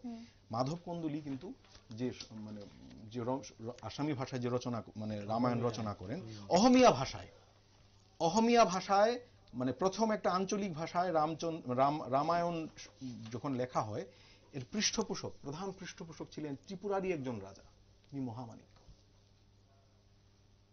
আমাদের মানে এই প্রত্যেকটা জিনিস, এবং শুধু তাই নয়, আমি কোট করে বলছি, 19 শতকের প্রথমার্ধে ত্রিপুরার রাজা রামগঙ্গা মাণিক্যের পৃষ্ঠপোষকতায় তৎকালীন সময়ে একজন বিখ্যাত লেখক ছিলেন, নাম ছিল ওনার শিবেন্দ্র দ্বিজ। উনি সংস্কৃতে আধ্যাত্ম রামায়ণের একটি সংস্করণ রচনা করেন। রাজা রামগঙ্গা মাণিক্যের উদ্যোগে, যিনি ছিলেন শ্রীরামের একজন পরম ভক্ত। পাঠ্যটি ত্রিপুরায় প্রকাশিত হয়েছিল এবং তার রাজত্বকালে ত্রিপুরায় এর প্রবল প্রচারও হয় রামগঙ্গা মাণিক্যের আমলে, মহারাজা রামগঙ্গা মাণিক্যের আমলে।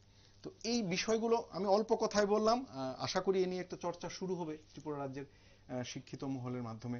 এতে যদি বেরোয় যে আমি একটু কোথাও তথ্যগত ভুল আছে, আমি সেটা শুধরে নিতে পারি, কিন্তু মানে এটা আলোচনাটা শুরু হোক। মানে রামচন্দ্র উত্তর ভারতীয় নন, মানে আমার মূল বক্তব্য হচ্ছে উত্তর ভারতীয়, জয় শ্রীরাম ধ্বনি বলা, শ্রী, আমি শ্রী মানে কি, মানে একটা বৈভব। রামচন্দ্রের বৈভব ছিলেন সীতা দেবী। আমাদের ত্রিপুরা রাজ্যের একজন বিখ্যাত কবি মিলনকান্তি দত্ত, উনি একটা দুর্দান্ত একটা ভাষ্য দিয়েছেন কালকে, আমার এত ভালো লেগেছে পড়ে। উনি বলছেন যে শ্রীরাম মানে, তো আমরা জয় শ্রীরাম মানে শুধু রামচন্দ্রকেই ধ্বনি দেওয়া হচ্ছে না, শ্রী মানে বৈভব, এবং রামচন্দ্রের জীবনে বৈভব ছিলেন সীতা। মানে শ্রী মানে এখানে উনি সীতা দেবীকে বোঝাচ্ছেন।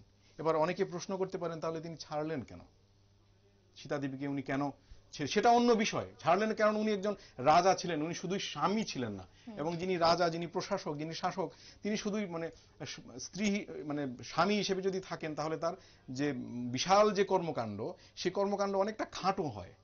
আমরা সাধারণ মানুষ, আমরা মনে করি যে আমাদের ব্যক্তিগত সম্পর্কগুলো, স্ত্রী, পুত্র, বন্ধু বান্ধব, এই সম্পর্কগুলোই আমাদের জীবনে সবচেয়ে বেশি ইম্পর্টেন্ট রাখে, এবং রাখা উচিতই, কারণ আমরা তো আর শাসক নই, মানে রাজা নই আমরা তো। কিন্তু রামচন্দ্র তো শুধু স্বামী ছিলেন না, শুধু পারিবারিক বন্ধনেই উনি আবদ্ধ ছিলেন না, তার একটা বিরাট কর্মক্ষেত্র ছিল, উনি প্রজাবৎসল ছিলেন। এটা হলো অন্য বিষয়ে, আমি চলে যাচ্ছি, আমি এদিকে যাব না। কিন্তু শ্রী যদি আমি বলি, মিলনকান্তি দত্ত উনি কালকে এত সুন্দর করে একটা ভাষ্য দিয়েছেন যে শ্রী মানে বৈভব, এবং রামচন্দ্রের বৈভব সীতা দেবী, এবং জয় শ্রীরাম মানে এই যে ধ্বনিটা, সেটা শুধুই রামচন্দ্রের জন্য মানে সম্মানিত করা হচ্ছে না, এখানে শ্রী অর্থে তিনি সীতা দেবীকে বুঝিয়েছেন। কাজেই অন্য, আমি আপনার রাজপরিবার থেকে এমন অনেকটা দূরে চলে গেছিলাম। বিষয়টা হচ্ছে এই আর কি, মানে আমরা যদি একটু খোঁজ খবর করি, আমাদের রাজ্যেও কোনায় কোনায় রামচন্দ্রের তার একটা বিশাল বড় অস্তিত্ব, রামায়ণের অস্তিত্ব, রামচন্দ্রের অস্তিত্ব আমরা হয়তো মানে বিভিন্ন কারণে এড়িয়ে গেছি, এটা আমাদের দুর্ভাগ্য। তা নিয়ে আলোচনা এবং চর্চা হয়নি, এবং এখন সময় এসেছে যে তা নিয়ে আলোচনা হোক। হ্যাঁ, অবশ্যই হওয়া উচিত, এটা আমি ব্যক্তিগত। এবং যেহেতু রাজবাড়ি নিয়েই কথা হচ্ছে, তাহলে আপনি আরেকবার জানবো যে রাজবাড়িতে এই যে হনুমানের যে বিষয়টা, হনুমান মন্দির, সেটা নিয়ে যদি আরেকটু বলেন। এটা নিয়ে বিস্তৃত আমার জানা নেই, এটা আছে, আমরা অনেকে হয়তো জানি বিষয়টা। হনুমান মন্দিরটা আছে ওখানে, সেটা খুব জীর্ণ দশায় আছে। আমার রাজ্য সরকারের কাছে বা যারা অথরিটি আছেন কনসার্ন, আমার এই যে ছবিটা দেখতে পাচ্ছেন আপনারা, এটা খুবই জীর্ণ দশায় আছে। রাজ পরিবারে এই যে হনুমান মন্দির, মানে রাজ পরিবারের সঙ্গে রামায়ণের প্রত্যেকটি চরিত্রের উদ্ভূত মানে একটা মেলবন্ধন, এবং এই মন্দিরটা যদি রাজ্য সরকার একটু সংস্কারের ব্যবস্থা করেন বা যেটাই হোক, মানে যেভাবেই হোক এই মানে এটা সংস্কার দরকার। এটাও আমাদের রাজ্যের ইতিহাস, আমরা এভাবে এগুলোকে অবহেলা করতে পারি না। এটা আমার বিনম্র অনুরোধ থাকবে। এবং আজকে রাম মন্দির উদ্বোধনের দিন আমরা চাইবো যে নিউজ ভ্যানগার্ড থেকে এই বার্তা এই যাক বার্তাটা, হ্যাঁ, সংশ্লিষ্ট এটা আমার, প্রশাসনের কাছে। হ্যাঁ হ্যাঁ, বিনম্র অনুরোধ থাকবে যদি আমরা এই মন্দিরটা সংস্কারের একটু ব্যবস্থা করতে পারি। কারণ এগুলো তো শুধু মন্দির নয়, এগুলো আমাদের ইতিহাস, আমাদের ভিত্তি। এই ভিত্তিটা কখনো দুর্বল হতে পারে না। বাকি যার যার রাজনৈতিক অবস্থান আলাদা হতেই পারে, এই বিষয়ে আমার কোনো বক্তব্য নেই, কিন্তু আমি চাই এই মন্দিরটার একটু সংস্কার হোক। ঠিক, মানে অর্থাৎ ইতিহাস যাতে হারিয়ে না যায় ইতিহাস যেন হারিয়ে আমাদের না যায়। রাজ্যের বুক ঠিক, থেকে। ঠিক। ঠিক, আমি কনকবাবুর কাছে আসবো। কনকবাবু, আজকে রাম মন্দির উদ্বোধন, মন্দির নিয়ে আমরা বিভিন্ন রকমের ছবি দেখেছি, তার আকার আয়তন সম্পর্কে আমরা জানছি কিছু কিছু করে। সেই জায়গাতে দাঁড়িয়ে মন্দিরের এই যে স্থাপত্য শৈলী, সেই স্থাপত্য শৈলী নিয়ে আপনি কি বলবেন? এটা ওই নাগর স্থাপত্য শৈলীতে মূলত তৈরি। এটা ভারতীয় একটা স্থাপত্য শৈলী, বাস্তুশাস্ত্রের সঙ্গে শিল্পশাস্ত্রের সঙ্গে জড়িত। এবং এটা তৈরি করতে প্রায় যে জায়গাটার মধ্যে মন্দিরটা আছে, এই ভবনের আরো যেটা মানে সামনে যারা মানুষ 70,000 দর্শনার্থী এখানে আসতে পারবে এমন ভাবে বানানো হয়েছে। এবং আপনারা জানেন যে এটা ওই বংশী নামক একটা অঞ্চল আছে রাজস্থানের, মির্জাপুর এবং বংশী, ওইখান থেকে ওই স্যান্ডস্টোন বলে, গোলাপি রঙের পাথর, গোলাপি রঙের বেলে পাথর, ওই মূলত ওই পাথর দিয়ে তৈরি। এবং এর মধ্যে লোহার ব্যবহার হয়নি। এটা এলএনটি মূলত বানিয়েছে, লার্সেন এন্ড টুব্রো, তারা এটা বানিয়েছে। এর সঙ্গে আমাদের গুয়াহাটি আইআইটি জড়িত, মাদ্রাজ আইআইটি জড়িত, এবং বিভিন্ন ধরনের রক রিলেটেড যেই আমাদের স্পেশালিস্টরা রয়েছেন তারা এটার সঙ্গে জড়িত হয়েছেন।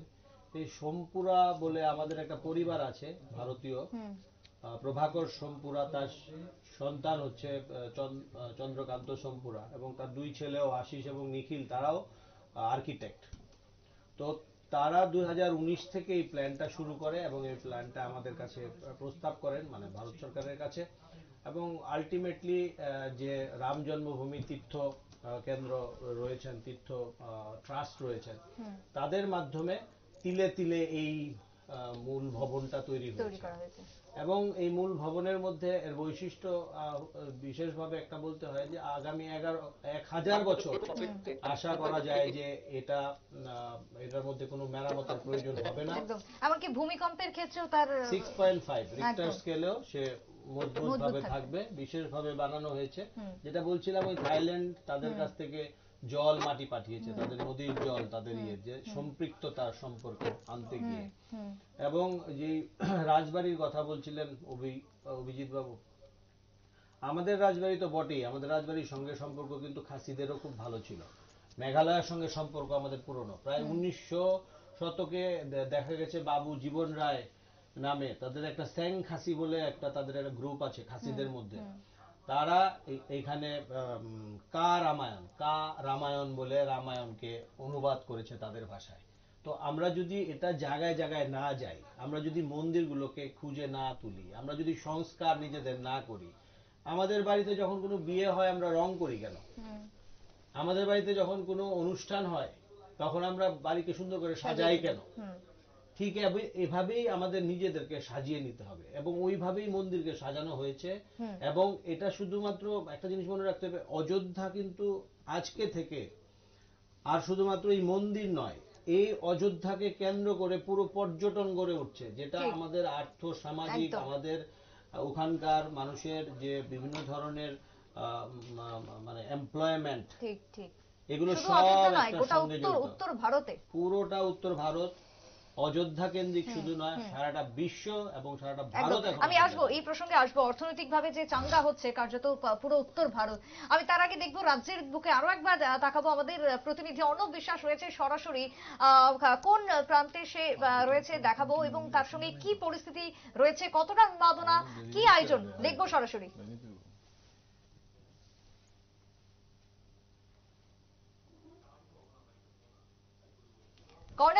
রাম মন্দির প্রতিষ্ঠাকে কেন্দ্র করে কিন্তু এই রাম পুজো হচ্ছে। আমার সঙ্গে ক্যামেরায় মিল্টন দা রয়েছে, মিল্টন দাকে বলবো একটু শ্রীরামের যে মূর্তি রয়েছে সেটা একটু কাছে থেকে দেখাতে। দর্শক বন্ধুরা, আপনারা দেখতে পাচ্ছেন শ্রীরামের মূর্তি, এবং তার পাশাপাশি সেখানে কিন্তু রয়েছেন তার চরণে পবনপুত্র হনুমান, এবং শ্রীরামের পুজো হচ্ছে বিভিন্ন জায়গাতে, আগরতলা শহরের বিভিন্ন জায়গাতে কিন্তু শ্রীরামের পুজো হচ্ছে এবং তাকে কেন্দ্র করে ব্যাপক উৎসাহ উদ্দীপনা কিন্তু চলছে। তার পাশাপাশি এই মুহূর্তে আমরা দেখছি যে পুজো কিন্তু ইতিমধ্যেই শুরু হয়ে গেছে এবং যজমানরা কিন্তু পুরোহিত মন্ত্র পাঠ করছেন এবং মন্ত্র পাঠের মাধ্যমে কিন্তু পুজো শুরু হয়ে গেছে। আমরা উদ্যোক্তারা যারা রয়েছেন তাদের সঙ্গে একটু কথা বলে নেব। আমরা অনেকেই দেখতে পাচ্ছি যে ভক্তি ভরে তারা প্রণাম করছেন। উদ্যোক্তাদের সঙ্গে একটু কথা বলে নেব। দাদা, এই যে উদ্যোগটা নিলেন আপনারা পুজোদের, কিরকম ভাবে নিলেন, কি হচ্ছে একটু যদি বিস্তারিত বলেন। আজকে অযোধ্যা রাম মন্দিরে যে পূজা অর্চনা হবে সেই উপলক্ষে আমাদের এখানে আমাদের মুখ্যমন্ত্রী ডক্টর মানিক শাহ মহাশয় এখনই পূজা অর্চনা শুরু করবেন এখানে এসে। তারপর ওনার হাত দিয়ে আমরা পুরোহিত যারা আছেন বিভিন্ন মন্দিরের পুরোহিত, এই পুরোহিত দিগকে উনি গীতা দেবেন এবং সঙ্গে দেবেন দুটি কাপড় টাপড় দেবেন উনি।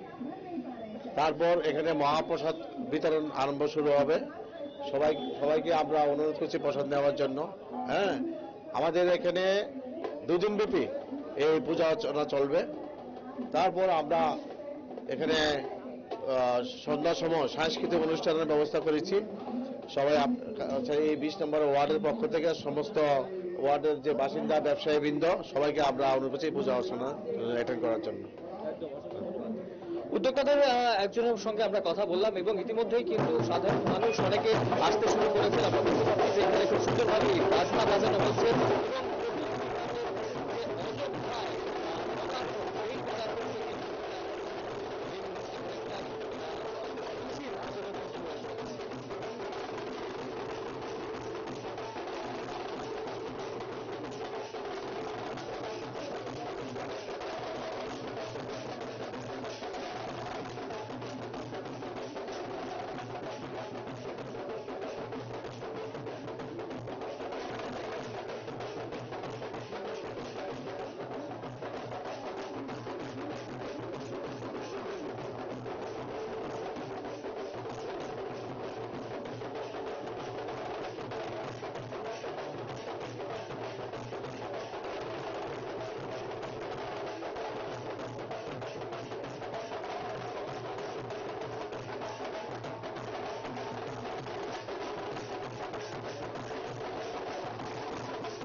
কামানচৌমুহনীতে সরাসরি আপনারা দেখছিলেন সেই ছবি। রামের বিশেষভাবে মূর্তি পুজো চলছে, তার সঙ্গে চলছে বিশেষ আয়োজন।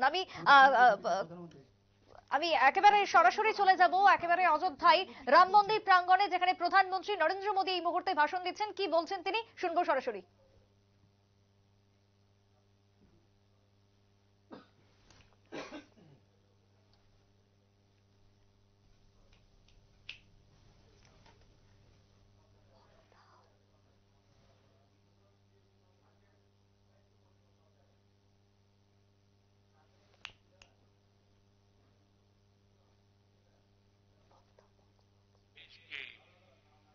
विश्व के कोने कोने में राम भक्तों को हो रही होगी। ये क्षण अलौकिक है, ये पल पवित्रतम है, ये माहौल वातावरण, ये ऊर्जा, ये घड़ी प्रभु श्री राम का हम सब पर आशीर्वाद है। 22 जनवरी 2024 का ये सूरज एक अद्भुत आभा लेकर आया है। 22 जनवरी 2024 ये कैलेंडर पर लिखी एक तारीख नहीं, ये एक नए काल चक्र का उद्गम है।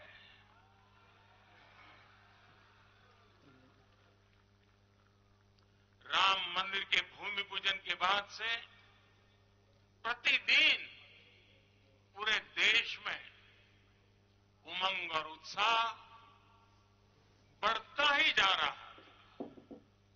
निर्माण कार्य देख देशवासियों में हर दिन एक नया विश्वास पैदा हो रहा था। आज हमें सदियों के उस धैर्य की धरोहर मिली है। आज हमें श्री राम का मंदिर मिला है। गुलामी की मानसिकता को तोड़कर उठ खड़ा हो राष्ट्र, अतीत के हर दंश से हौसला लेता हुआ राष्ट्र ऐसे ही नव इतिहास का सृजन करता है।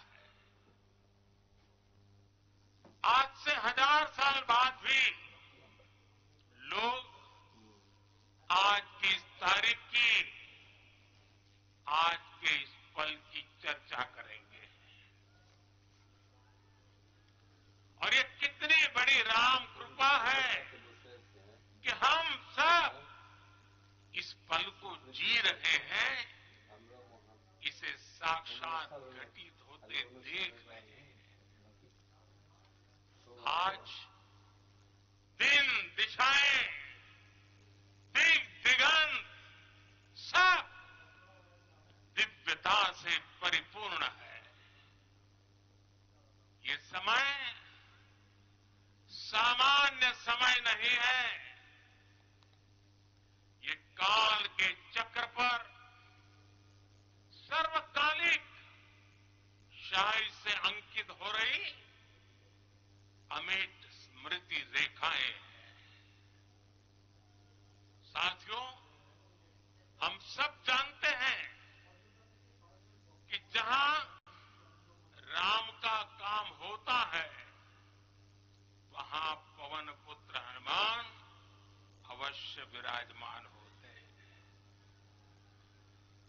इसलिए मैं राम भक्त हनुमान और हनुमान गढ़ी को भी प्रणाम करता हूं। मैं माता जानकी, लक्ष्मण जी, भरत, शत्रुघ्न सबको नमन करता हूं। मैं पावन अयोध्यापुरी और पावन सरयू को भी प्रणाम करता हूं। मैं इस पल दैवीय अनुभव कर रहा हूं कि जिनके आशीर्वाद से ये महान कार्य पूरा हुआ है, वे दिव्य आत्माएं, वे दैवीय विभूतियां भी इस समय हमारे आसपास उपस्थित है। मैं इन सभी दिव्य चेतनाओं को भी कृतज्ञता पूर्वक नमन करता हूं। मैं आज प्रभु श्री राम से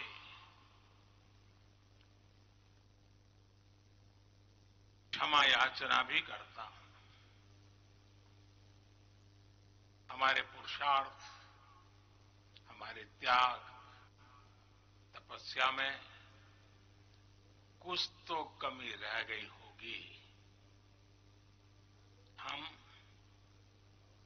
इतनी सदियों तक ये कार्य कर नहीं पाए। आज वो कमी पूरी हुई है।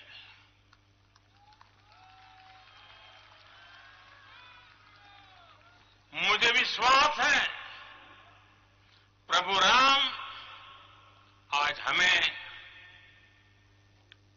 अवश्य क्षमा करेंगे। मेरे प्यारे देशवासियों, त्रेता में राम आगमन पर पूज्य संत तुलसीदास जी ने लिखा है, प्रभु बिलोकी हर से पुरबासी, जनित वियोग विपत्ति सबनासी। अर्थात प्रभु का आगमन देकर ही सब अयोध्यावासी, समग्र देशवासी हर्ष से भर गए। लंबे वियोग से जो आपत्ति आई थी उसका अंत हो गया। उस कालखंड में तो वो वियोग केवल 14 वर्षों का था, तब भी इतना असह्य था।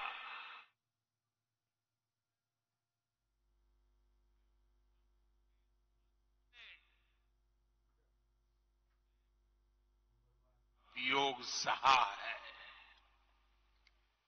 हमारी कई कई पीढ़ियों ने वियोग सहा है। भारत के तो संविधान में उसकी पहली प्रति में भगवान राम विराजमान है। संविधान के अस्तित्व में आने के बाद भी दशकों तक प्रभु श्री राम के अस्तित्व को लेकर कानूनी लड़ाई चली। मैं आभार व्यक्त करूंगा भारत की न्यायपालिका का, जिसने न्याय की लाज रख ली।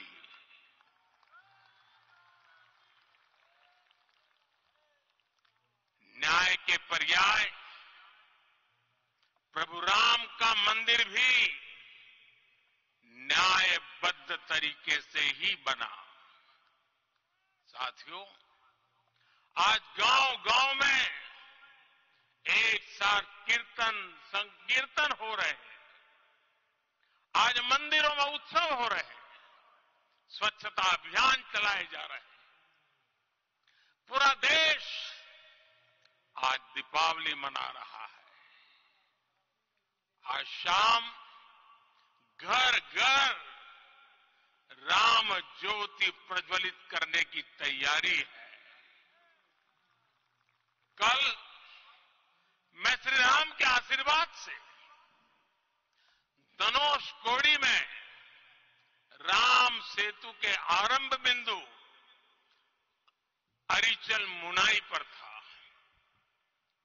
जिस घड़ी प्रभु राम समुद्र पार करने निकले थे, वो एक पल था जिसने काल चक्र को बदला था। उस भावमय पल को महसूस करने का मेरा ये विनम्र प्रयास था। वहां पर मैंने पुष्प वंदना की। वहां मेरे भीतर एक विश्वास जगा कि जैसे उस समय काल चक्र बदला था, उसी तरह अब काल चक्र फिर बदलेगा और शुभ दिशा में बढ़ेगा। अपने 11 दिन के व्रत अनुष्ठान के दौरान मैंने उन स्थानों का चरण स्पर्श करने का प्रयास किया जहां प्रभु राम के चरण पड़े थे। चाहे वो नासिक का पंचवटी धाम हो, केरला का पवित्र त्रिपायर मंदिर हो, आंध्र प्रदेश में लेपाक्षी हो, श्रीरंगम में रंगनाथ स्वामी मंदिर हो, रामेश्वरम में श्री रामनाथ स्वामी मंदिर हो, या फिर धनुषकोडी। मेरा सौभाग्य है कि इसी पुनीत पवित्र भाव के साथ मुझे सागर से सरयू तक की यात्रा का अवसर मिला। सागर से सरयू तक हर जगह राम नाम का वही उत्सव भाव छाया हुआ है। प्रभु राम तो भारत की आत्मा के कण कण से जुड़े हुए हैं। राम भारतवासियों के अंतर मन में विराजे हुए हैं। हम भारत में कहीं भी किसी की अंतरात्मा को छुएंगे तो इस एकत्व की अनुभूति होगी और यही भाव सब जगह मिलेगा।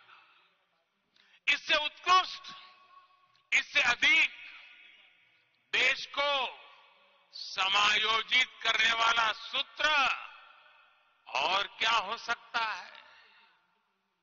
मेरे प्यारे देशवासियों, मुझे देश के कोने कोने में अलग अलग भाषाओं में रामायण सुनने का अवसर मिला है, लेकिन विशेषकर पिछले 11 दिनों में रामायण अलग अलग भाषा में अलग राज्यों से मुझे विशेष रूप से सुनने का मौका मिला। राम को परिभाषित करते हुए ऋषियों ने कहा है, रमन्ते यस्मिन् इति रामः, अर्थात जिसमें रम जाए वही राम है।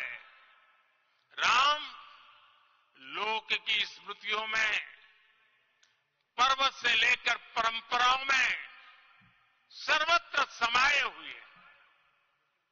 हर युग में लोगों ने राम को जिया है।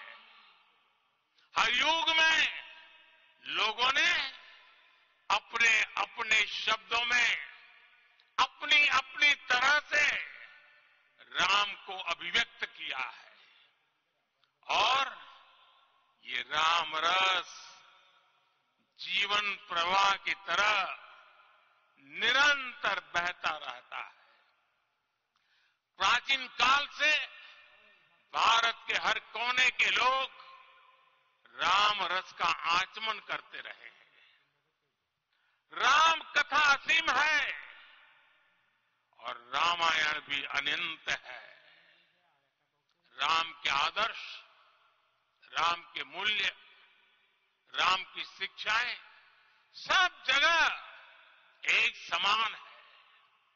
प्रिय देशवासियों, आज इस ऐतिहासिक समय में देश उन व्यक्तित्वों को भी याद कर रहा है जिनके कार्य और समर्पण की वजह से आज हम ये शुभ दिन देख रहे हैं। राम के इस काम में कितने ही लोगों ने त्याग और तपस्या की पराकाष्ठा करके दिखाई है। उन अनगिनत राम भक्तों के, उन अनगिनत कार सेवकों के और उन अनगिनत संत महात्माओं के हम सब ऋणी हैं। साथियों, आज का ये अवसर उत्सवता का क्षण तो है ही, लेकिन इसके साथ ही यह क्षण भारतीय समाज की परिपक्वता के बोध का भी क्षण है। हमारे लिए ये अवसर सिर्फ विजय का नहीं, विनय का भी है। दुनिया का इतिहास साक्षी है कि कई राष्ट्र अपने ही इतिहास में उलझ जाते हैं। ऐसे देशों ने जब भी अपने इतिहास की उलझी हुई गांठों को खोलने का प्रयास किया, उन्हें सफलता पाने में बहुत कठिनाई आई, बल्कि कई बार तो पहले से ज्यादा मुश्किल परिस्थितियां बन गई। लेकिन हमारे देश ने इतिहास की इस गांठ को जिस गंभीरता और भावुकता के साथ खोला है, वो ये बताती है कि हमारा भविष्य हमारे अतीत से बहुत सुंदर होने जा रहा है। वो भी एक समय था जब कुछ लोग कहते थे कि राम मंदिर बना तो आग लग जाएगी। ऐसे लोग भारत के सामाजिक भाव की पवित्रता को नहीं जान पाए। रामलला के इस मंदिर का निर्माण भारतीय समाज के शांति, धैर्य, आपसी सद्भाव और समन्वय का भी प्रतीक है। हम देख रहे हैं ये निर्माण किसी आग को नहीं बल्कि ऊर्जा को जन्म दे रहा है। राम मंदिर समाज के हर वर्ग को एक उज्जवल भविष्य के पथ पर बढ़ने की प्रेरणा लेकर आया है। मैं आज उन लोगों से आह्वान करूंगा, आइए आप महसूस कीजिए, अपनी सोच पर पुनर्विचार कीजिए। राम आग नहीं है, राम ऊर्जा है। राम विवाद नहीं, राम समाधान है। राम सिर्फ हमारे नहीं है, राम तो सबके हैं। राम वर्तमान नहीं, सिर्फ वर्तमान ही नहीं, राम अनंत काल है।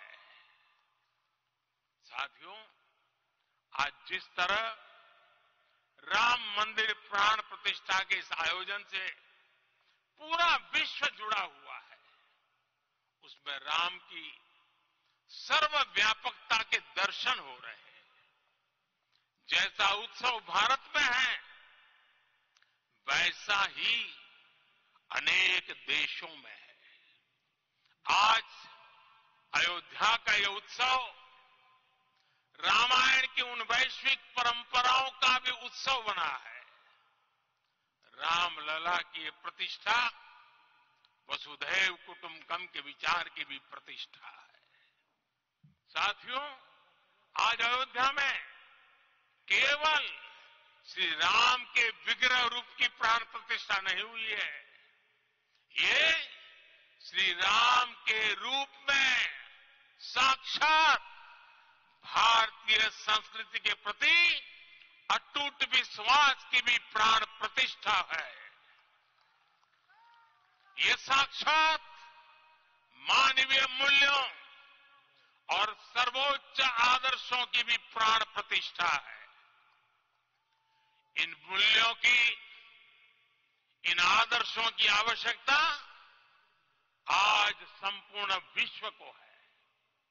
सर्वे भवन्तु सुखिनः, ये संकल्प हम सदियों से दोहराते आए हैं। आज उसी संकल्प को राम मंदिर के रूप में साक्षात आकार मिला है।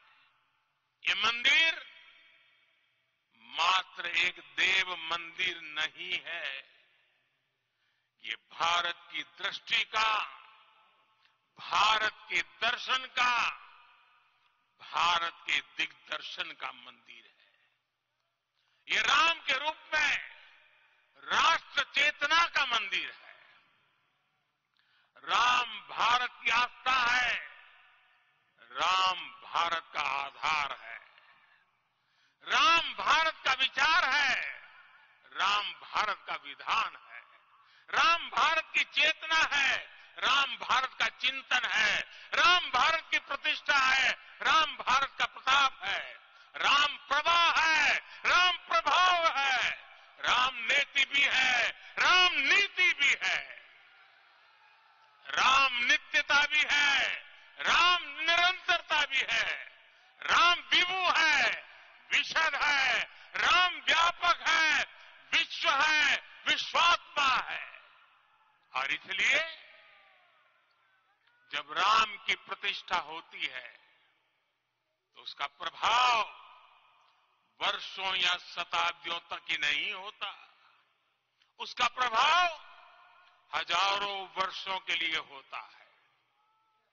महर्षि वाल्मीकि ने कहा है, राज्यम 10 सहस्राणि प्राप्य वर्षाणि राघव, अर्थात राम 10,000 वर्षों के लिए राज्य पर प्रतिष्ठित हुए, यानी हजारों वर्षों के लिए राम राज्य स्थापित हुआ। जब त्रेता में राम आए थे तब हजारों वर्षों के लिए राम राज्य की स्थापना हुई थी। हजारों वर्षों तक राम विश्व पथ प्रदर्शन करते रहे थे। और इसलिए मेरे प्यारे देशवासियों, आज अयोध्या भूमि हम सभी से, प्रत्येक राम भक्त से, प्रत्येक भारतीय से कुछ सवाल कर रही है। श्री राम का भव्य मंदिर तो बन गया, अब आगे क्या? सदियों का इंतजार तो खत्म हो गया, अब आगे क्या? आज के इस अवसर पर जो दैवीय आत्माएं हमें आशीर्वाद देने के लिए उपस्थित हुई हैं, हमें देख रही हैं, उन्हें क्या हम ऐसे ही विदा करेंगे? नहीं, कदापि नहीं। आज मैं पूरे पवित्र मन से महसूस कर रहा हूं कि काल चक्र बदल रहा है।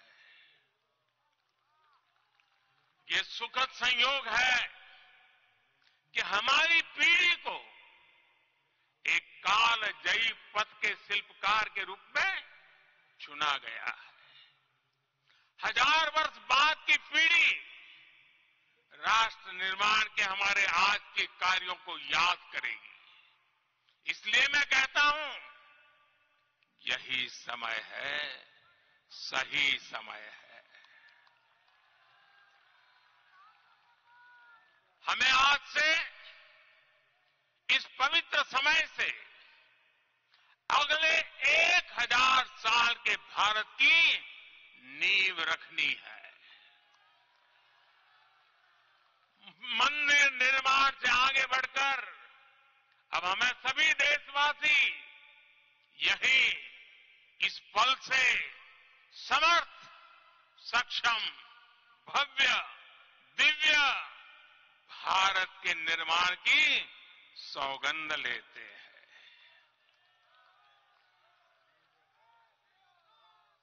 राम के विचार मानस के साथ ही जनमानस में भी हो, यही राष्ट्र निर्माण की सीढ़ी है।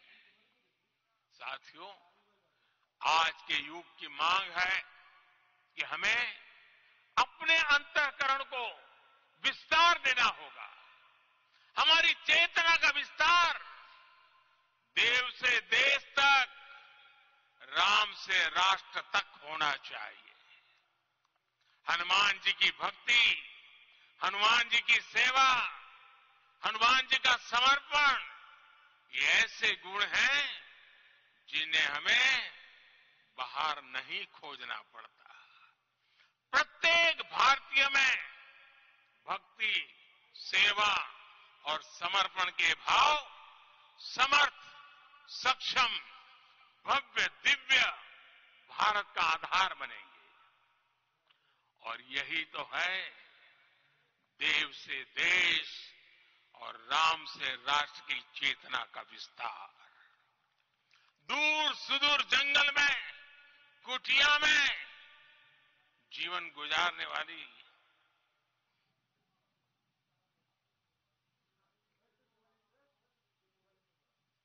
मेरी आदिवासी मां शबरी का ध्यान आते ही अप्रतिम विश्वास जागृत होता है। मां शबरी तो कब से कहती थी, राम आएंगे,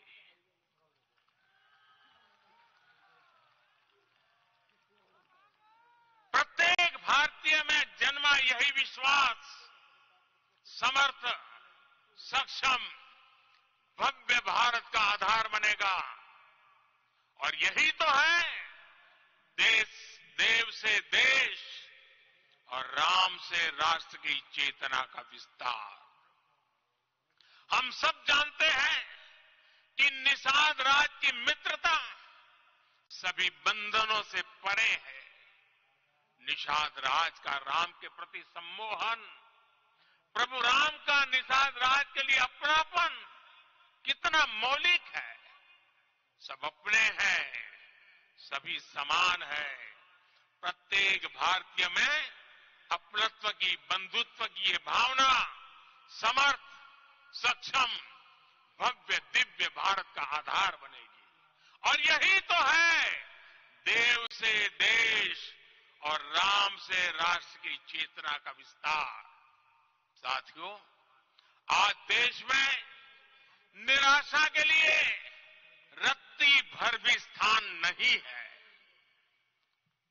मैं तो बहुत सामान्य हूं, मैं तो बहुत छोटा हूं। अगर कोई ये सोचता है तो उसे गिलहरी के योगदान को याद करना चाहिए। गिलहरी का स्मरण ही हमें हमारी इस हिचक को दूर करेगा, हमें सिखाएगा कि छोटे बड़े हर प्रयास की अपनी ताकत होती है, अपना योगदान होता है। और सबके प्रयास की यही भावना समर्थ, सक्षम, भव्य, दिव्य भारत का आधार बनेगी। और यही तो देव से देश और राम से राष्ट्र का, राष्ट्र की चेतना का विस्तार। साथियों, लंकापति रावण प्रकांड ज्ञानी थे, अपार शक्ति के ध्यानी थे, लेकिन जटायु जी की मूल्य निष्ठा देखिए। वे महाबली रावण से भिड़ गए। उन्हें भी पता था कि वो रावण को परास्त नहीं कर पाएंगे, लेकिन फिर भी उन्होंने रावण को चुनौती दी।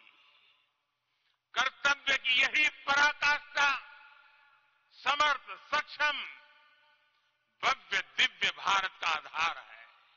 और यही तो है देव से देश और राम से राष्ट्र की चेतना का विस्तार। आइए हम संकल्प लें कि राष्ट्र निर्माण के लिए हम अपने जीवन का पल पल लगा देंगे। राम काज से राष्ट्र काज, समय का पल पल, शरीर का कण कण राम समर्पण को राष्ट्र समर्पण के ध्येय से जोड़ देंगे। मेरे देशवासियों, प्रभु श्री राम की हमारी पूजा विशेष होनी चाहिए। ये पूजा स्व से ऊपर उठ करके समष्टि के लिए होनी चाहिए। ये पूजा अहम से उठकर वयम के लिए होनी चाहिए। प्रभु को जो भोग चढ़ेगा वो विकसित भारत के लिए हमारे परिश्रम की पराकाष्ठा का प्रसाद भी होगा। हमें नित्य पराक्रम, पुरुषार्थ, समर्पण का प्रसाद प्रभु राम को चढ़ाना होगा। इनसे नित्य प्रभु राम की पूजा करनी होगी, तब हम भारत को वैभवशाली और विकसित बना पाएंगे। मेरे प्यारे देशवासियों, ये भारत के विकास का अमृत काल है। आज भारत युवा शक्ति की पूंजी से भरा हुआ है, ऊर्जा से भरा हुआ है। ऐसी सकारात्मक परिस्थितियां फिर न जाने कितने समय बाद बनेगी। हमें अब चूकना नहीं है, हमें अब बैठना नहीं है। मैं अपने देश के युवाओं से कहूंगा, आपके सामने हजारों वर्ष की परंपरा की प्रेरणा है। आप भारत की उस पीढ़ी का प्रतिनिधित्व करते हैं जो चांद पर तिरंगा लहरा रही है। वो की यात्रा करके सूर्य के पास जाकर मिशन आदित्य को सफल बना रही है, जो आसमान में तेजस और सागर में विक्रांत का परचम लहरा रही है। अपनी विरासत पर गर्व करते हुए आपको भारत का नव प्रभात लिखना है। परंपरा की पवित्रता और आधुनिकता की अनंतता दोनों ही पथ पर चलते हुए भारत समृद्धि के लक्ष्य तक पहुंचेगा। मेरे साथियों, आने वाला समय अब सफलता का है, आने वाला समय अब सिद्धि का है। ये भव्य राम मंदिर साक्षी बनेगा भारत के उत्कर्ष का, भारत के उदय का। ये भव्य राम मंदिर साक्षी बनेगा भव्य भारत के अभ्युदय का, विकसित भारत का। ये मंदिर सिखाता है कि अगर लक्ष्य सत्य प्रमाणित हो, अगर लक्ष्य सामूहिकता और संगठित शक्ति से जन्मा हो, तब उस लक्ष्य को प्राप्त करना असंभव नहीं है।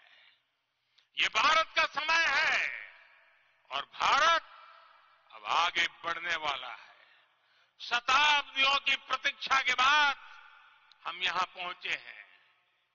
हम सब ने इस युग का, इस कालखंड का इंतजार किया है।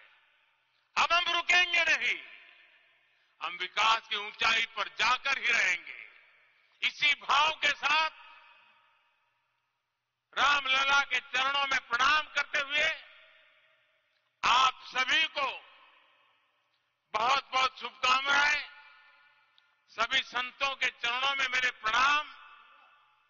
सियावर रामचंद्र की, सियावर रामचंद्र की, सियावर रामचंद्र की।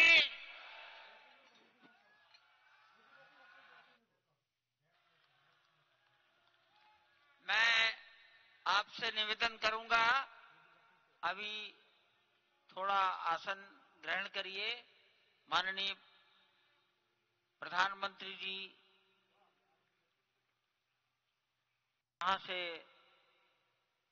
कुबेर टीला की ओर प्रस्थान करेंगे।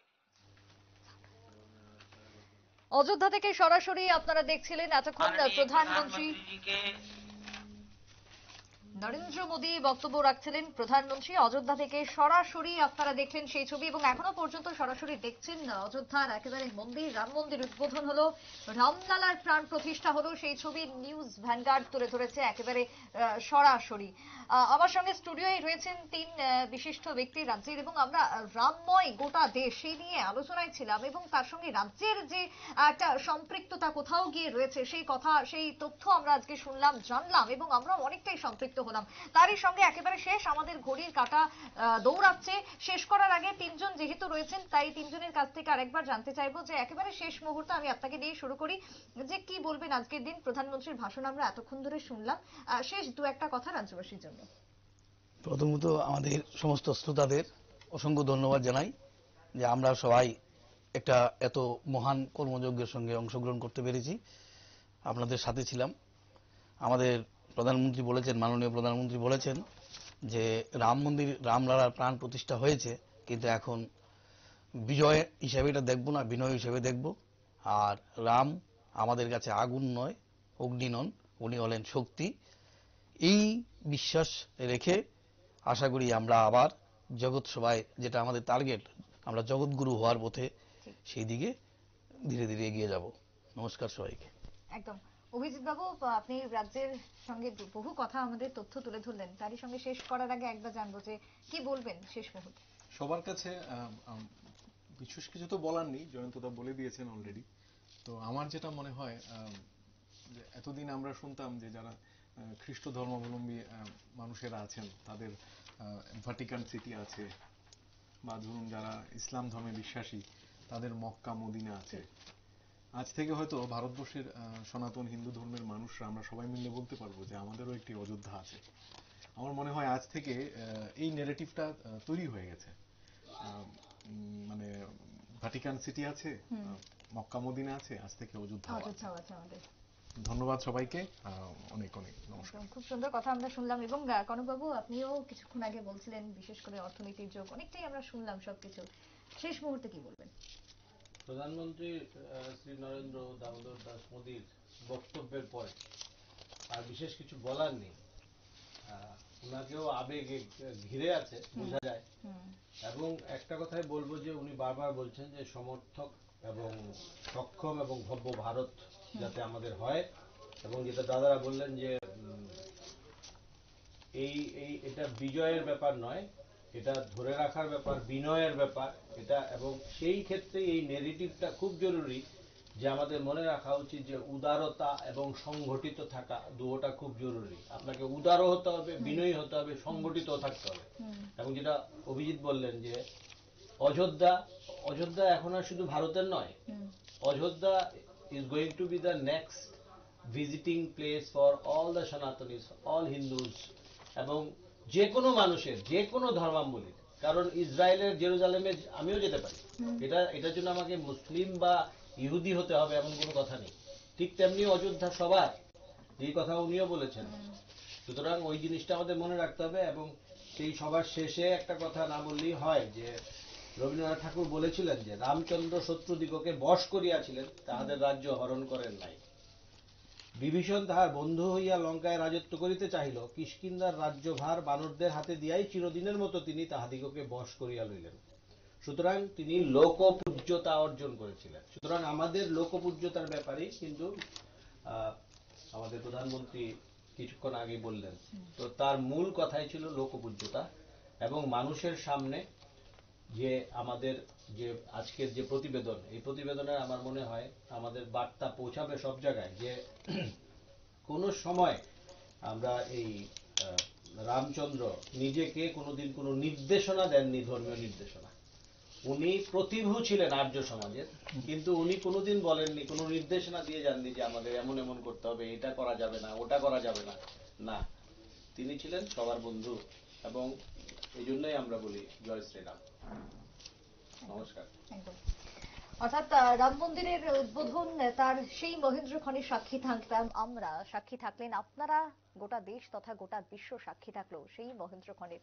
স্টুডিওয় আমার সঙ্গে ছিলেন এতক্ষণ অধ্যাপক জয়ন্ত চক্রবর্তী। জয়ন্তবাবু অনেক ধন্যবাদ নিউজ ভ্যানগার্ডে আসার জন্য, আপনার মূল্যবান সময় বার করার জন্য। একই সঙ্গে অভিজিৎ দেব ছিলেন তখন আমাদের সঙ্গে, অন্যদিকে ছিলেন ডক্টর কনক চৌধুরী। কনকবাবু আপনাকেও জানাই অনেক অনেক ধন্যবাদ। তাই শেষ করার আগে বলতে হয় সবাই ভালো থাকবেন, সুস্থ থাকবেন এবং দেখতে থাকবেন শুধুমাত্র নিউজ ভ্যানগার্ড।